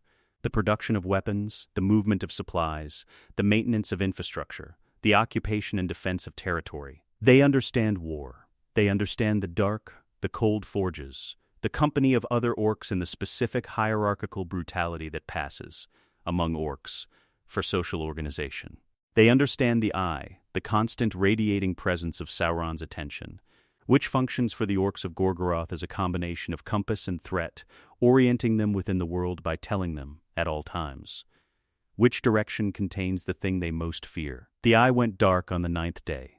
Not the tower still stands, but the eye at its summit, the perpetual burning attention that has organized the orcs' existence since their birth, simply went out. It did not retreat. It did not blink. It went dark in the way a fire goes dark when the fuel runs out, with the complete finality of something that was dependent on a continuous input and has been deprived of it. The orcs do not have language for this. They have language for rage and for fear and for the specific commands of their captains and for the technical vocabulary of forge operation and weapon maintenance. They do not have language for the absence of the eye. In the absence of language, they did what they always do in the absence of clear command. They maintained the perimeter, serviced the forges, and waited for orders. The orders did not come. The ferns came instead. By the 5th week, the road from the Black Gate to the ruins of Barad-dûr is impassable. This is the arithmetic of it, stated plainly. The road is 12 miles, paved with flat stone on a raised foundation, built by forced labor of a kind that does not spare the construction for the sake of the laborers. The road has served the logistical needs of Mordor's military operations for the better part of 3 ages, and has been maintained continuously since its construction. It is a good road.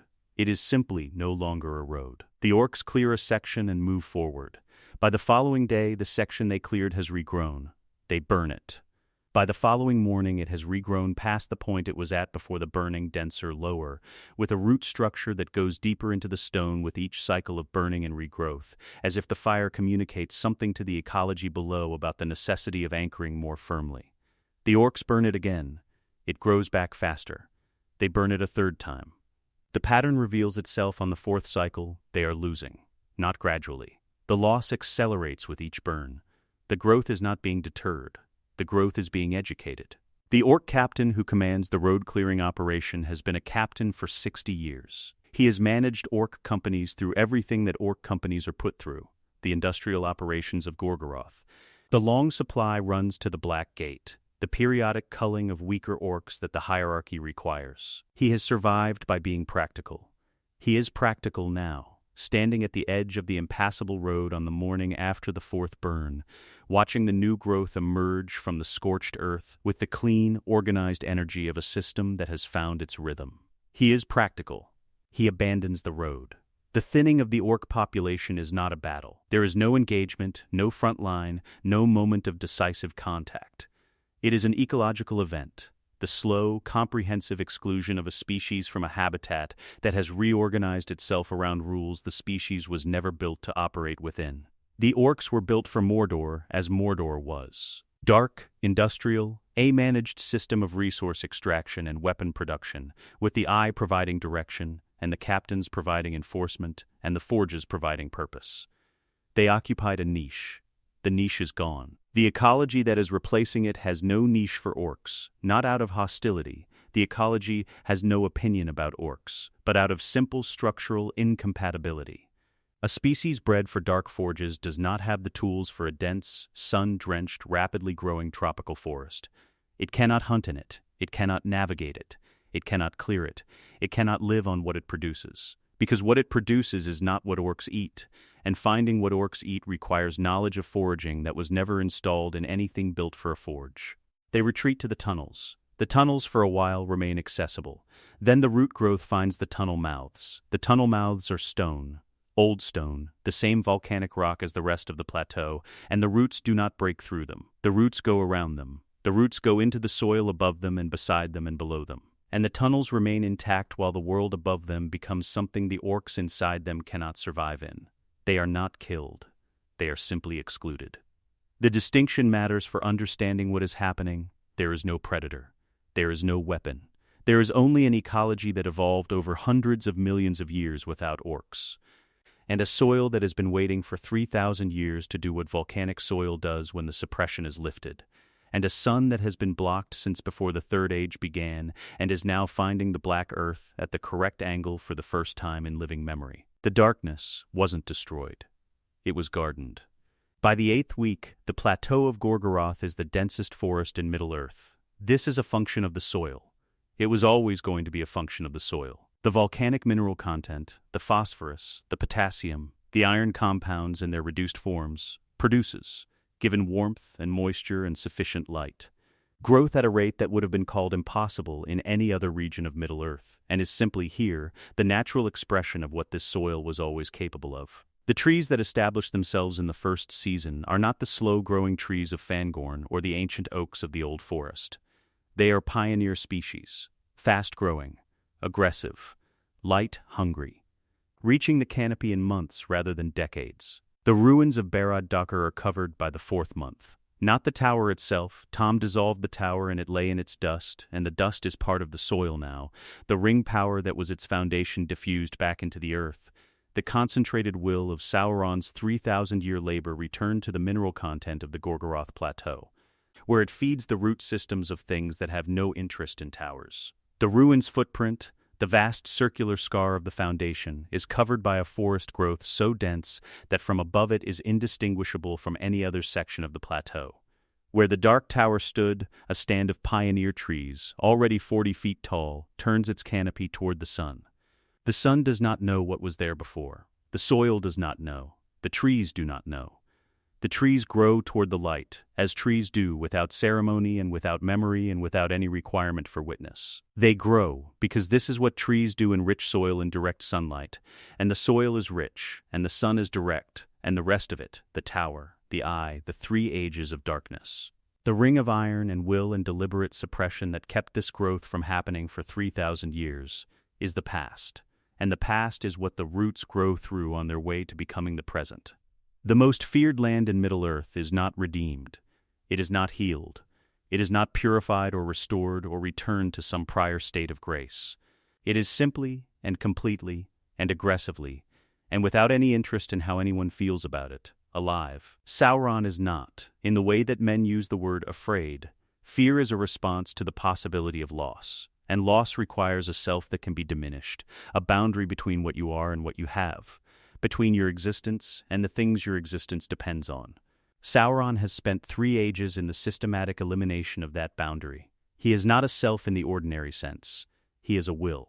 A pure, continuous, outward-directed will that has been extending itself into the structure of the world since the First Age, through the rings, through the servants, through the architecture of Barad-dûr, through every orc that has ever marched under the eye, through every king who accepted a ring of power from his hand and felt the warmth of that acceptance, and did not, until too late, understand what the warmth cost.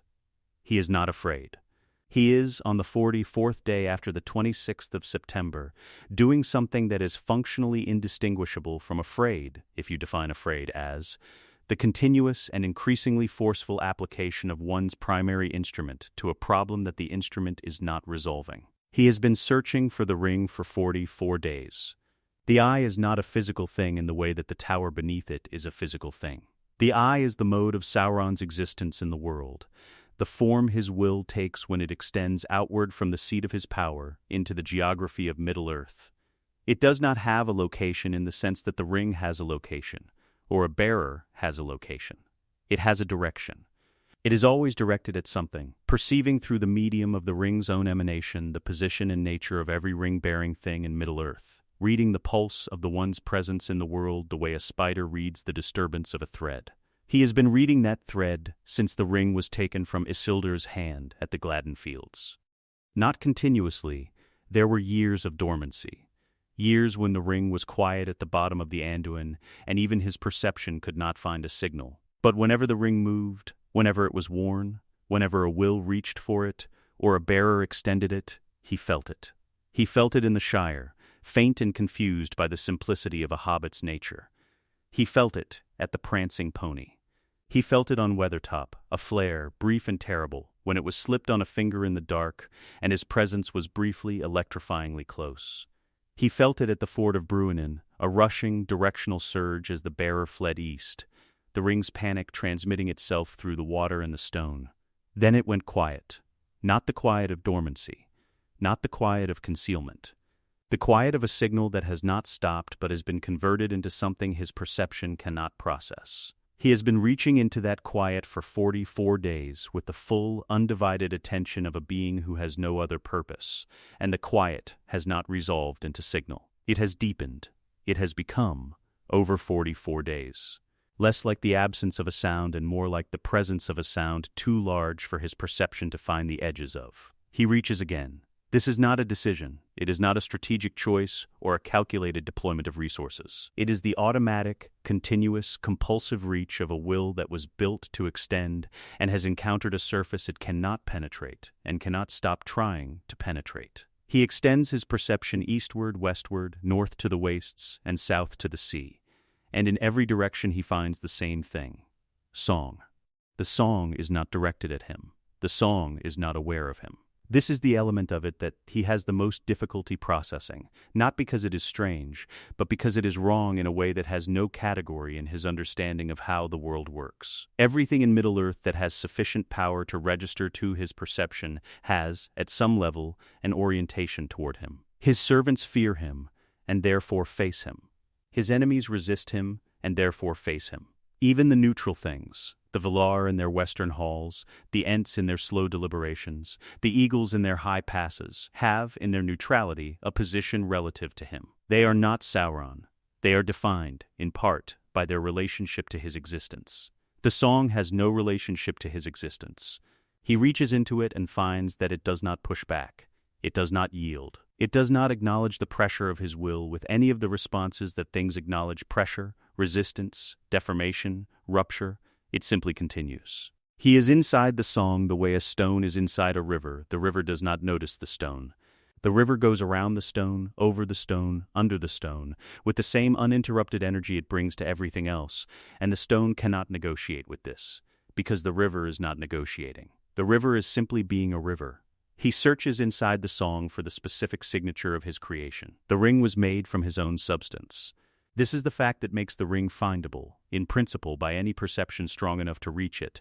It carries in its metal the mark of his making, the specific resonance of a will that was in his blood and is now in the gold. He knows the signature the way a man knows his own voice, not as something learned, but as something prior to learning. Something that was there before the ability to describe it. He has found it across 1,000 miles of hostile territory, through the interference of elvish magic, through the confusion of rivers and mountains and the deliberate cloaking of the wise. He searches for it now in the song and finds nothing, not the nothing of absence. He has been inside absence before, the long dormancy years, the ring at the river bottom, the silence that follows a ring-bearer's death. Absence has a quality. It is the negative shape of presence, and negative shapes are still shapes, and shapes can be found and named. What he finds inside the song is not a negative shape.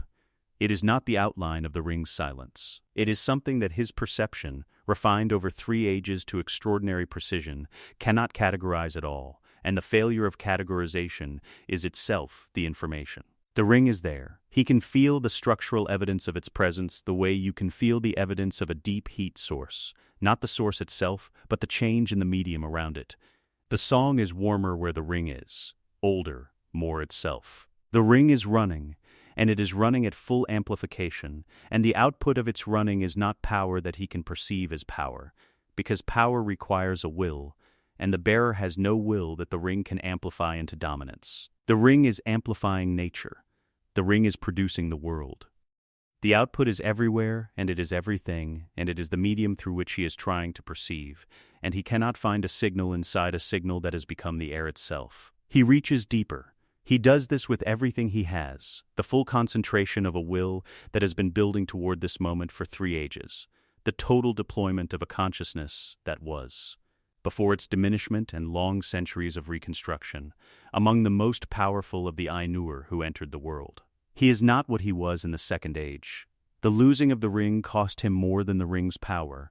It cost him the better part of his physical form, the concentrated selfhood that he had built into the ring and which had been taken with it. What remains is vast by any mortal measure, and insufficient now. He reaches into the song at its fullest extension. He finds the sun. This is the moment that has no precedent in 3 ages of war.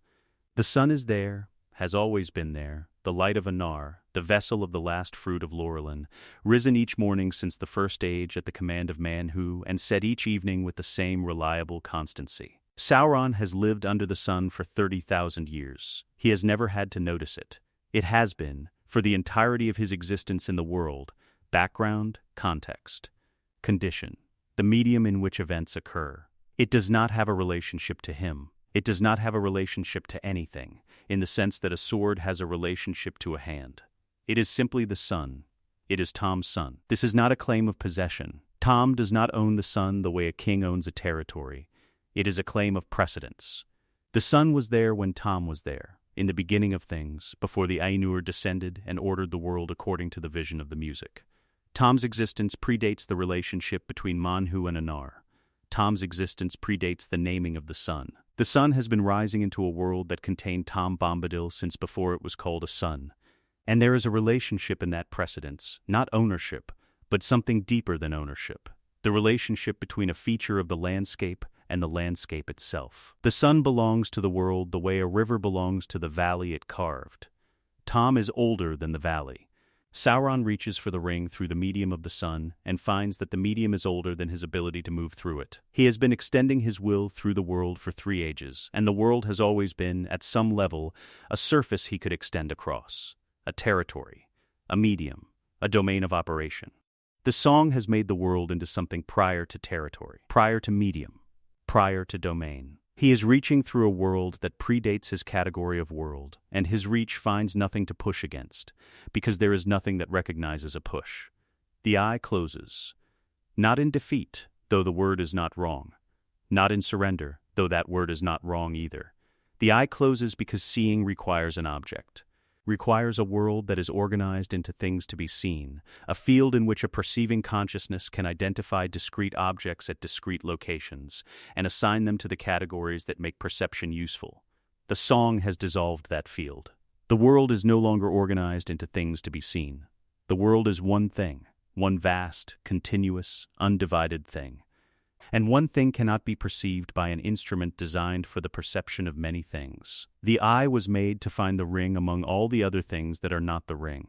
There are no other things. There is only the song, and the song is everything, and everything cannot be found, because everything is already here. The summit of the tower that still stood on the 44th day, before Tom's song found it, goes dark. In the chambers below, in the innermost sanctum of Sauron's concentrated will, something that has been continuous since the forging of the One Ring stops. It does not stop completely. Will of this magnitude does not stop like a fire stops. It diminishes. It draws inward. It consolidates around the point of maximum concentration. But the outward extension ceases. The perception ceases. The radiating pressure of his attention, which has organized the experience of every being in his service for 3,000 years, falls quiet. In the tunnels of Gorgoroth, the orcs feel it stop and do not have a word for what has stopped. They press further into the dark. The dark is the only thing they have left that belongs to the world they were made for. Above them, through 100 feet of root-threaded volcanic rock, the forest continues. The pioneer trees on the plateau of Gorgoroth do not know that anything has stopped. They have been growing since the sunlight came, and they will continue growing after every other event of this day is finished and forgotten.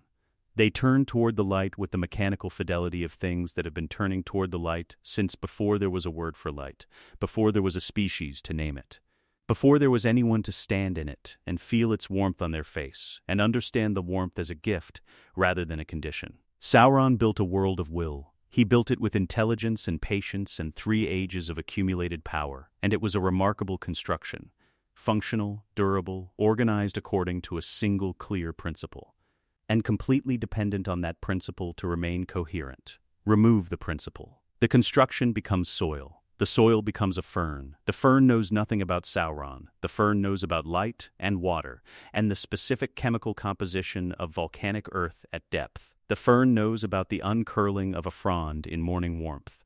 The fern knows, in the only way that a fern can know anything, about what it is to be alive in a world that was built for life before it was built for anything else. This knowledge is not a weapon. It is simply older and older in the final accounting of the song is the only currency that matters. The eye is dark. The song continues. The ferns do not celebrate. The ferns turn toward the sun, and the sun, which has always been there, and which was always Tom's in the only sense that mattered, rises another degree in the morning sky and says nothing, and illuminates everything. The dark tower was built to last. This is not a statement of ambition, it is a statement of engineering.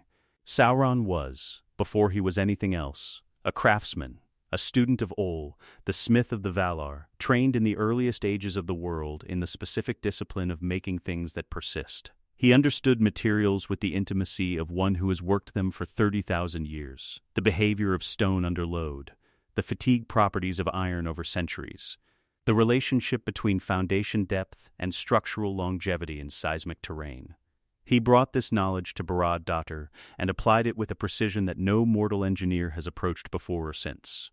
The tower's foundation stones are 30 feet deep. They were pulled from the bedrock of the Gorgoroth Plateau, not the surface volcanic rock, but the ancient basement rock beneath it. The stone that was there before the volcanic activity, before the geological events that formed the plateau, before anything that currently exists in Mordor. They were placed with the full application of the One Ring's power, which means they were placed not merely in the physical sense, but in the ontological sense. The Ring's power invested them with a reality anchored in its own. They were as real as the Ring was real. They would stand as long as the Ring stood. This was the guarantee. This was the design. Tom is not looking at the tower. He arrived in the vicinity of Barad-dûr on the 51st day, in the late afternoon, in the way he arrives at everything, by being in the direction of the thing that needed arriving at, and continuing in that direction until he was there. He came across the plateau of Gorgoroth through the new forest, moving through it with the ease of a man moving through his own garden, which is to say with the ease of a man for whom the concept of terrain has never meant impediment. The pioneer trees parted for him. Not in any dramatic sense, they did not bend or bow or clear a path. The path was simply wherever he walked, because the forest understood, in the only way a forest understands anything, that this was the man who had told it to come back, and the forest had come back, and the relationship between them was prior to any discussion of paths. The tower was visible for the last 2 miles. It was still standing. He had not yet reached it when he reached it, which is to say that his presence preceded his arrival, the song moving outward from him as it always moves, filling the available space, asking the ancient questions that the song always asks of the things it encounters. What were you before? The tower did not answer immediately. The tower was, of all the structures Tom had encountered in his weeks of wandering, the most deeply committed to its current form. The foundation stones had a clarity of purpose that was almost admirable, a certainty about what they were that came not from their geological nature, but from the ring power that had been invested in them. They were foundation stones of the Dark Tower.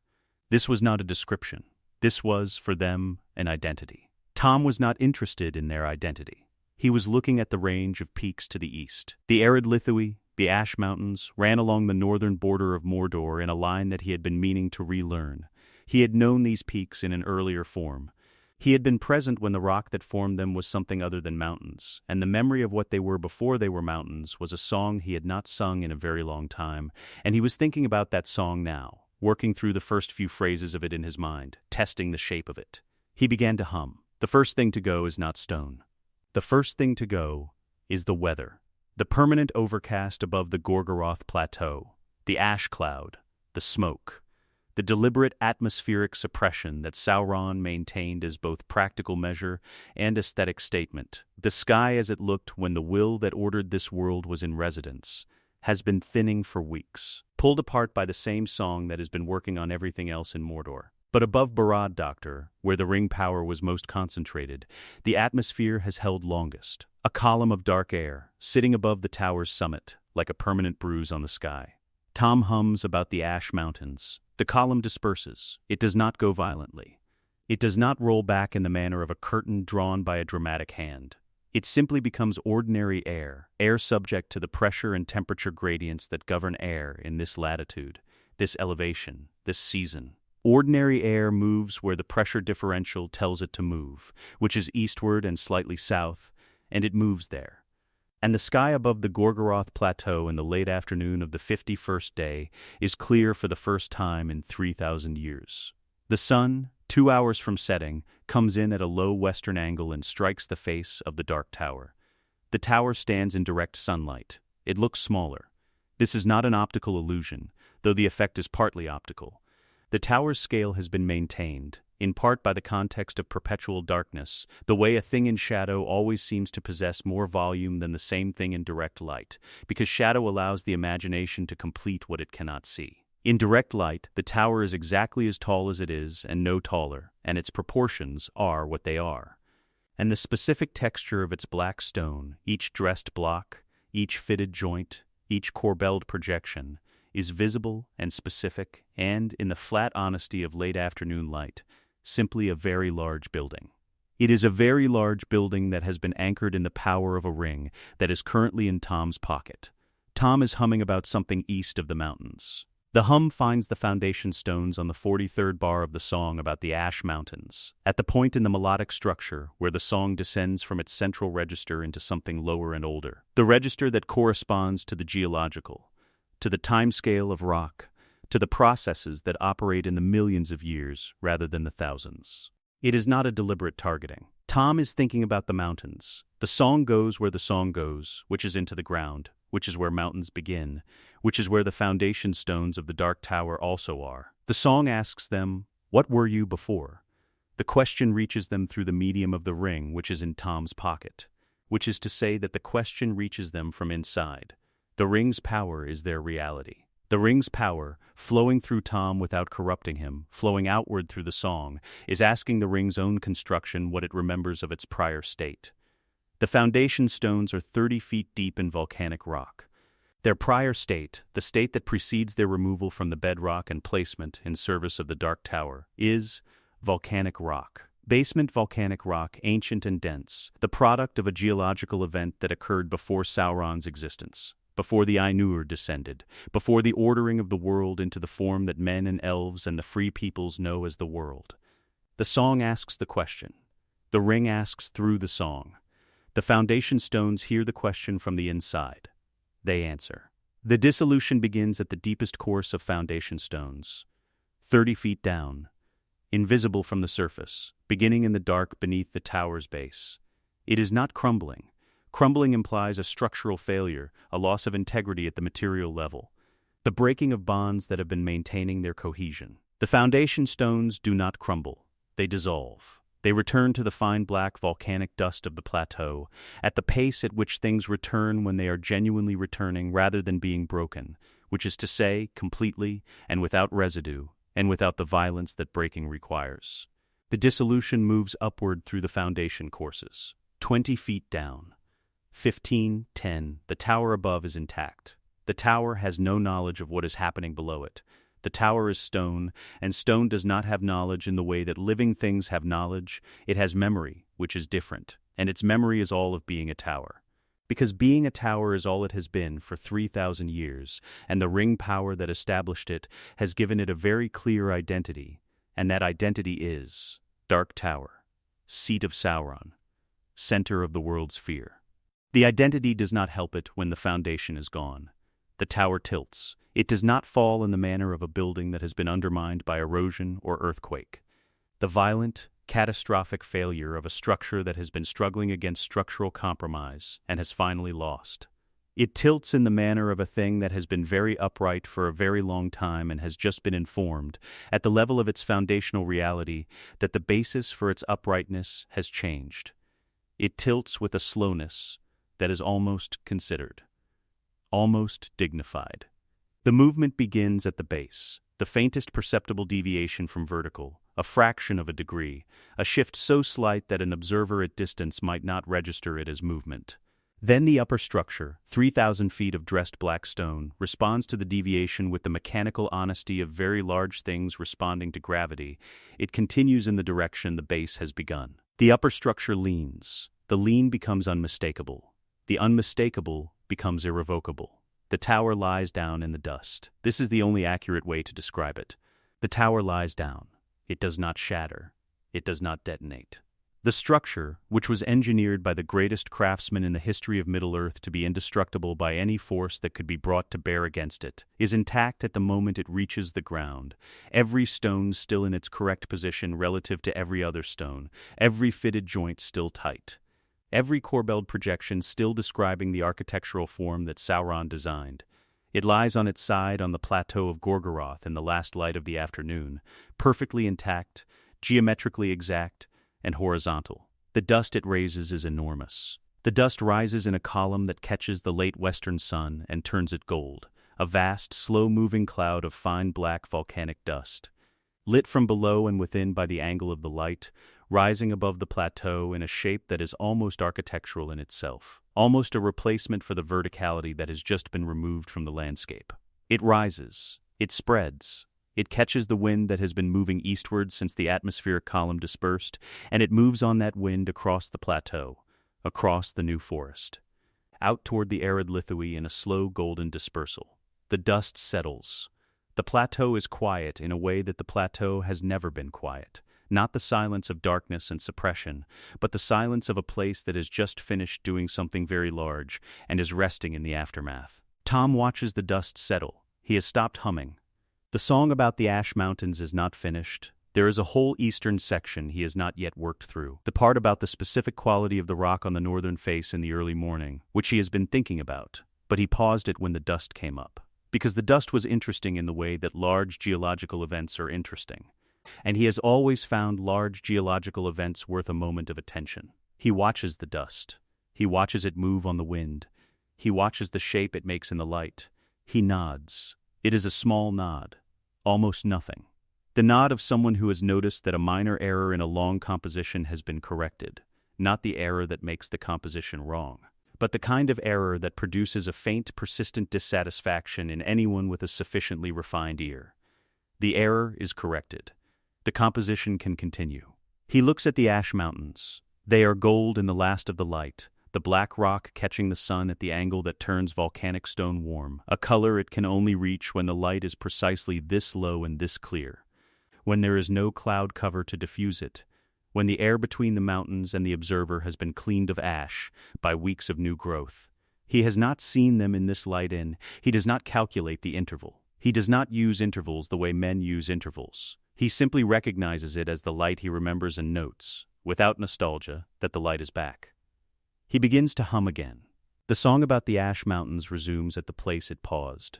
The eastern section, the northern face, the quality of the rock in the early morning. Behind him, the dark tower lies in the dust of the Gorgoroth plateau, intact and horizontal and entirely without significance, already being grown over at its base by the pioneer ferns that have been advancing across the plateau since the 33rd day. The ferns do not know what the tower was. The ferns find the dressed stone a suitable surface for the attachment of their root systems, which find the mortar joints between the stone blocks useful for penetration, which find the slightly warmer microclimate in the shelter of the fallen structure favorable for early growth. The greatest monument to terror and dominion in the history of Middle-earth is becoming a trellis. Tom does not see this. He is looking at the mountains. The mountains are very beautiful in the last of the light, and the song about them requires his full attention, and his full attention is a thing that belongs to what is in front of him and not to what is behind him. And what is in front of him is the ancient gold-lit face of rock that has been here since before the concept of dark towers was possible. That will be here long after the last dressed stone of Barad-dûr has been grown through and covered and returned to the substrate of the plateau. He hums. The sun sets. The stars come out above Mordor for the first time in 3,000 years, clear and cold and indifferent. The same stars that were there before the tower was built, and that will be there long after the dust of it has been incorporated into the root systems of things that have no name for dust, only for soil, and no name for towers. Only for the excellent mineral content of certain ancient dressed stone substrates. The stars do not know what stood here. The stars have always been here. Tom's song goes on into the dark, and the mountains listen, and the plateau settles, and the ring in his pocket is warm with the warmth of a song that has been running for 51 days, and is, at last, approaching something that might be called complete. Not finished. Complete is different from finished. Finished implies a conclusion that was planned.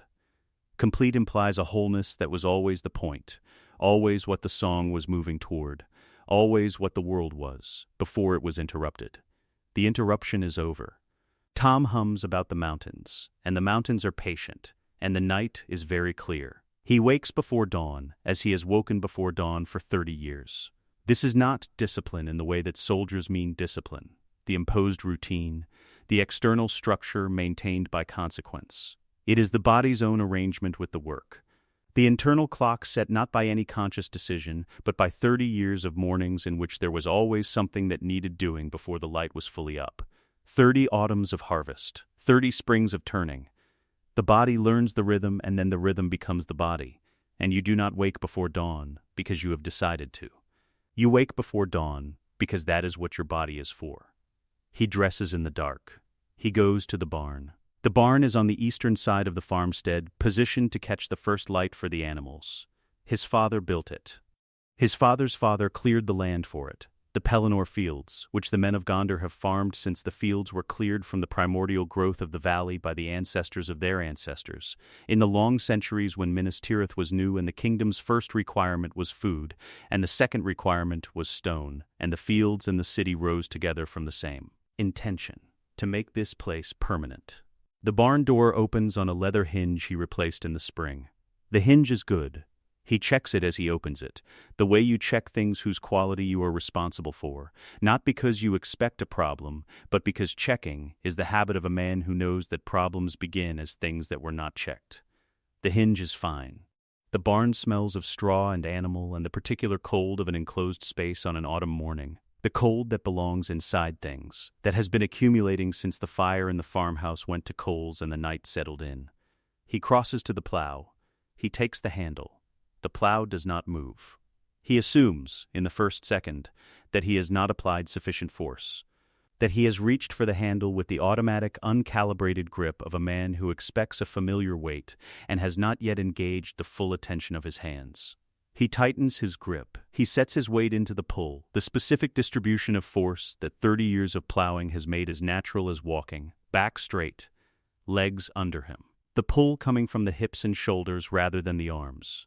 The plow does not move. He looks down. The iron share, the cutting blade, the part of the plow that enters the earth, that has entered the earth on this farm for as long as the farm has been a farm, has entered the earth and not come back. This is not a thing that iron does. Iron is iron. It does not choose its position. It does not develop preferences about its relationship to the soil. He has used this plow for 15 years and left it in this barn on every evening of those 15 years, and found it precisely as he left it on every morning after, because that is what iron does when you leave it in a barn. It stays. He goes to his knees on the barn floor. He looks at the point where the share meets the earth. The earth of the barn floor, packed hard by decades of animal traffic, swept clean on a seasonal schedule, maintained in the way that barn floors are maintained by men who understand that a clean barn is a barn where problems can be seen, has come up around the share, not around the outside of it, into it. The soil has come into the iron, into the pores of it, into the small imperfections of a metal surface that has been in contact with earth for 15 years, and it has done something in the night that soil does not do in a night. It has incorporated the share. He pulls again with everything he has. The plow does not move. He releases it. He stands. He does not look at the plow again, because he has understood. In the way that farmers understand things, through the body first, and the mind catching up some time after, that the pulling is finished. The plow is not stuck. The plow is returned. The iron that was once ore, that came from rock, that came from this earth at a remove of several centuries and several industries, and the long chain of human ingenuity that turns rock into tools, has come back to what it was. Not all the way. Not yet.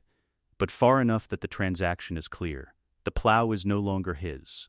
The plow is the earth's again. The earth has taken it back the way a river takes back a bank it was once diverted from, not as theft, not as recovery, not as anything with a moral dimension, simply as the reassertion of a prior state. He walks to the barn door.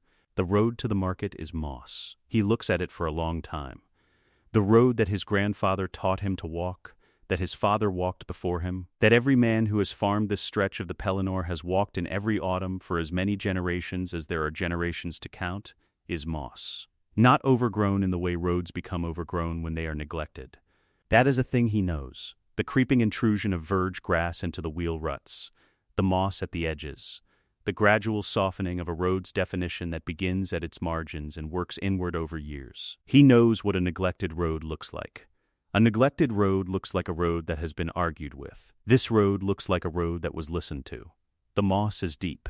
Uniform, it covers the road from edge to edge, from the stone marker at the field boundary to the junction 300 yards south where the road joins the market way, in a continuous surface of green that has the quality of intention. Not the intention of a mind, the intention of a system that has found its correct configuration.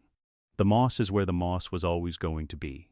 Eventually has simply arrived without warning, without the intervening decades that were supposed to give a man time to prepare. He does not walk to the junction. He knows what he will find. He stands at the edge of his farmstead and looks south, and the road is gone as far as he can see it, and beyond his sight it is gone further. And he does not need to see beyond his sight to know this. He learns the rest of it piecemeal, over the following days, from the men who come, or try to come, from the neighboring farms. The market stalls are flowering. The stone of the market square, which he has walked on every winter for 30 years with sacks of barley over his shoulder, has been pushed apart by root growth, and the gaps between the stones have been filled with something he does not have a name for. Not any plant he knows, lower and slower than grass, and more permanent, in a way that grass has never been. The water troughs in the market square are full of water, and something is living in the water. Small things. Animals so small they are difficult to see clearly, moving in the water with the purposive energy of things doing what they were always going to do in a habitat that has just become available. A man from the eastern farm comes to say that his millstone will not turn. The mechanism is intact. The water is intact. The stone of the mill wheel will not move. He cannot say why. The stone feels, he says, different. He cannot say how it feels different. He is a man who has maintained that mill for 22 years, and he knows what the stone feels like under his hands, and it feels different now, and he cannot say more than that. And he does not need to say more than that, because the farmer who cannot move his plow understands exactly what he means. In the evenings he sits in the doorway of the barn. He is not a man who sits in doorways. He is a man who works in the hours between morning and dark and sits by the fire in the hours after dark, because those are the hours the work allows for sitting. He has always known the division. He has never had to think about the division, because the work itself defined it. The work told him when to move and when to rest, and what the rest was in service of. He sits in the doorway because he does not know where else to sit. The world is safe. He understands this, in the abstract way that men understand things that have no application to their immediate situation. There is no shadow. There is no eye in the east, no army moving on the Pelennor, no dark tide requiring the defense of the walls above him. The city above him is green, and the walls of it are old stone being incorporated into older stone, and the great gate stands open because there is nothing to open it against. The world has been restored to something prior to darkness, and the darkness is not coming back. He understands this. He sits in the doorway of his barn, in the last of the afternoon light, and he looks at the field that his family has farmed for 4 generations, and the field is returning to what it was before it was a field, and the plow is in the earth, where the plow will stay, and the road to the market is moss, and the market is flowers, and the winter is coming. He has always known what to do in the winter. He has always known what comes next, after the autumn, after the harvest, after the bringing of the grain to market. He has always known what the spring would ask of him, and what the summer would ask of him, and what the autumn would bring, and then what the winter would ask of him, and then what the spring would ask again. He has always known the cycle. The cycle has always been the point. He does not know what comes next. He looks at his hands. They are a farmer's hands, large, calloused at the grip points, the skin roughened by decades of rope and wood and iron and earth, permanently darkened at the creases in a way that no washing entirely resolves. They are hands that were built for a specific relationship with a specific world. They are good hands for that world. He does not know what world these hands are for now. The light goes. The barn goes dark around him. He does not move for a long time. The world was safe. He understood that. He just didn't know what he was supposed to do in it. There is no battle to resolve. This is the first thing to understand about the end of the Third Age, in this telling of it. That the end does not have the shape that endings are supposed to have. There is no field of decision, no single hour in which the weight of history is placed on a scale, and the scale tips and the world goes one way or the other. There is no moment of sacrifice, no last stand, no figure on a high place making a choice that costs everything.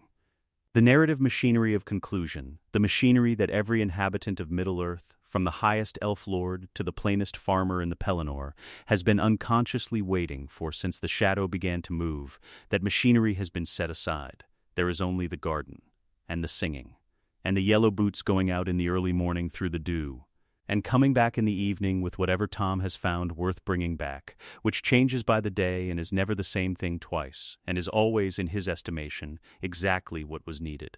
The Third Age did not end on a specific date. This is the kind of statement that would have troubled the historians of Gondor. Men who had spent centuries maintaining the careful record of dates and reigns and battles and accessions that constitutes, in the Gondorian understanding of time, the shape of history. They believed, as all record-keepers must believe, that events have edges, that things begin on a date and end on a date, and that the dates are the thing that makes the event real. That transforms the chaos of occurrence into the legible structure of history. The Third Age ended on a Tuesday afternoon, somewhere east of Buckland, while someone collected water lilies. The Tuesday in question did not announce itself as significant. Tom did not mark it. The lily collection proceeded with the same quality of absorbed, unhurried attention that Tom brings to all things. His eyes on the water, his hand moving through it with the practiced ease of a man who has been doing this particular task since before the concept of Tuesday existed. The water lilies came up dripping and were examined and found satisfactory and were tucked under his arm with the other rushes. He went home. He put them in water on the sill. The age of men, which was supposed to follow the age of the ring, did not begin. There was no succession. There was only what there was, which was the garden, and the house, and Goldberry's voice moving through the afternoon air, and the old forest settling into a version of itself that was older than its name. The world Tom has made is not evil. This must be understood with the full weight of clarity, because the alternative understanding, that what has occurred is catastrophe, is loss, is the victory of a wrong principle over a right one, misses the nature of the thing entirely. The world Tom has made is not the world of darkness. It is not Sauron's world, which was the world stripped of everything but will and suffering and the long servitude of all things to a single consuming appetite. That world is gone. The darkness is gone. The eye is dark. The tower is dust in the soil, feeding the roots of things that have no name for towers. The world Tom has made is the world as it was. Before the rings, before the roads, before the long Minraean ambition to press permanence into a landscape that had never asked to be permanent.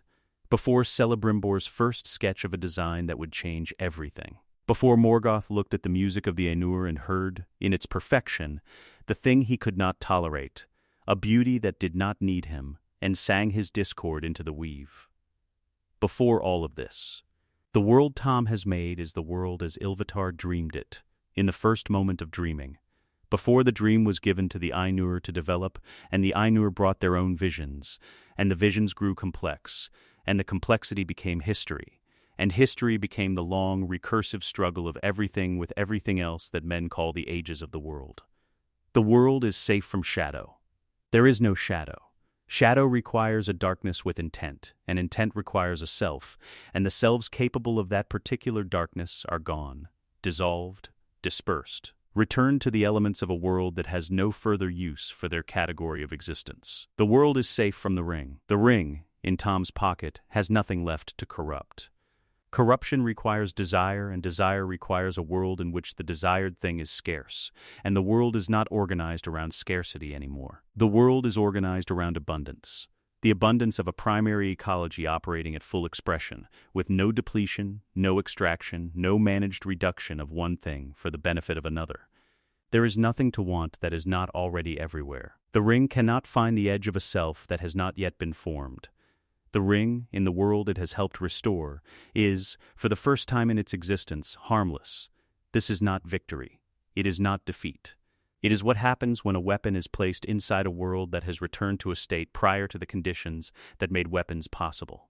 Goldberry sings in the garden. She has always sung in the garden. She will always sing in the garden. This is not a changed thing. It is the continuous, permanent fact of her existence.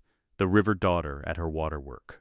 Her voice moving through the afternoon air with the quality of water moving through channels, finding its own level, occupying the available space, neither more nor less than itself. But the world that hears her now is a different world than the world that heard her before the 26th of September. The forest beyond the garden's edge, which was always there, which was always the old forest pressing at the boundary of the cultivated space, is larger now. Larger and older and more itself than it has been in any age that has a number. The undergrowth is dense, and old growth dense, which is a different density than young growth dense. Not the aggressive vertical reach of pioneer species competing for light, but the settled, layered density of an ecology that has found its equilibrium and rests in it. The canopy is closed. The floor is dark and cool and full of things that live in dark, cool places, and have always lived in dark, cool places, and have, for a long time, been waiting for the dark, cool places to return. Goldberry's voice moves through this forest. The forest does not respond. The forest is not capable of response in the way that a person responds.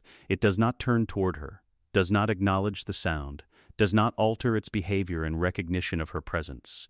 It simply receives the sound the way it receives all sounds, as vibration in air, passing through the canopy, dispersing into the root-level quiet of a very old wood. Her voice is the most beautiful sound in the world.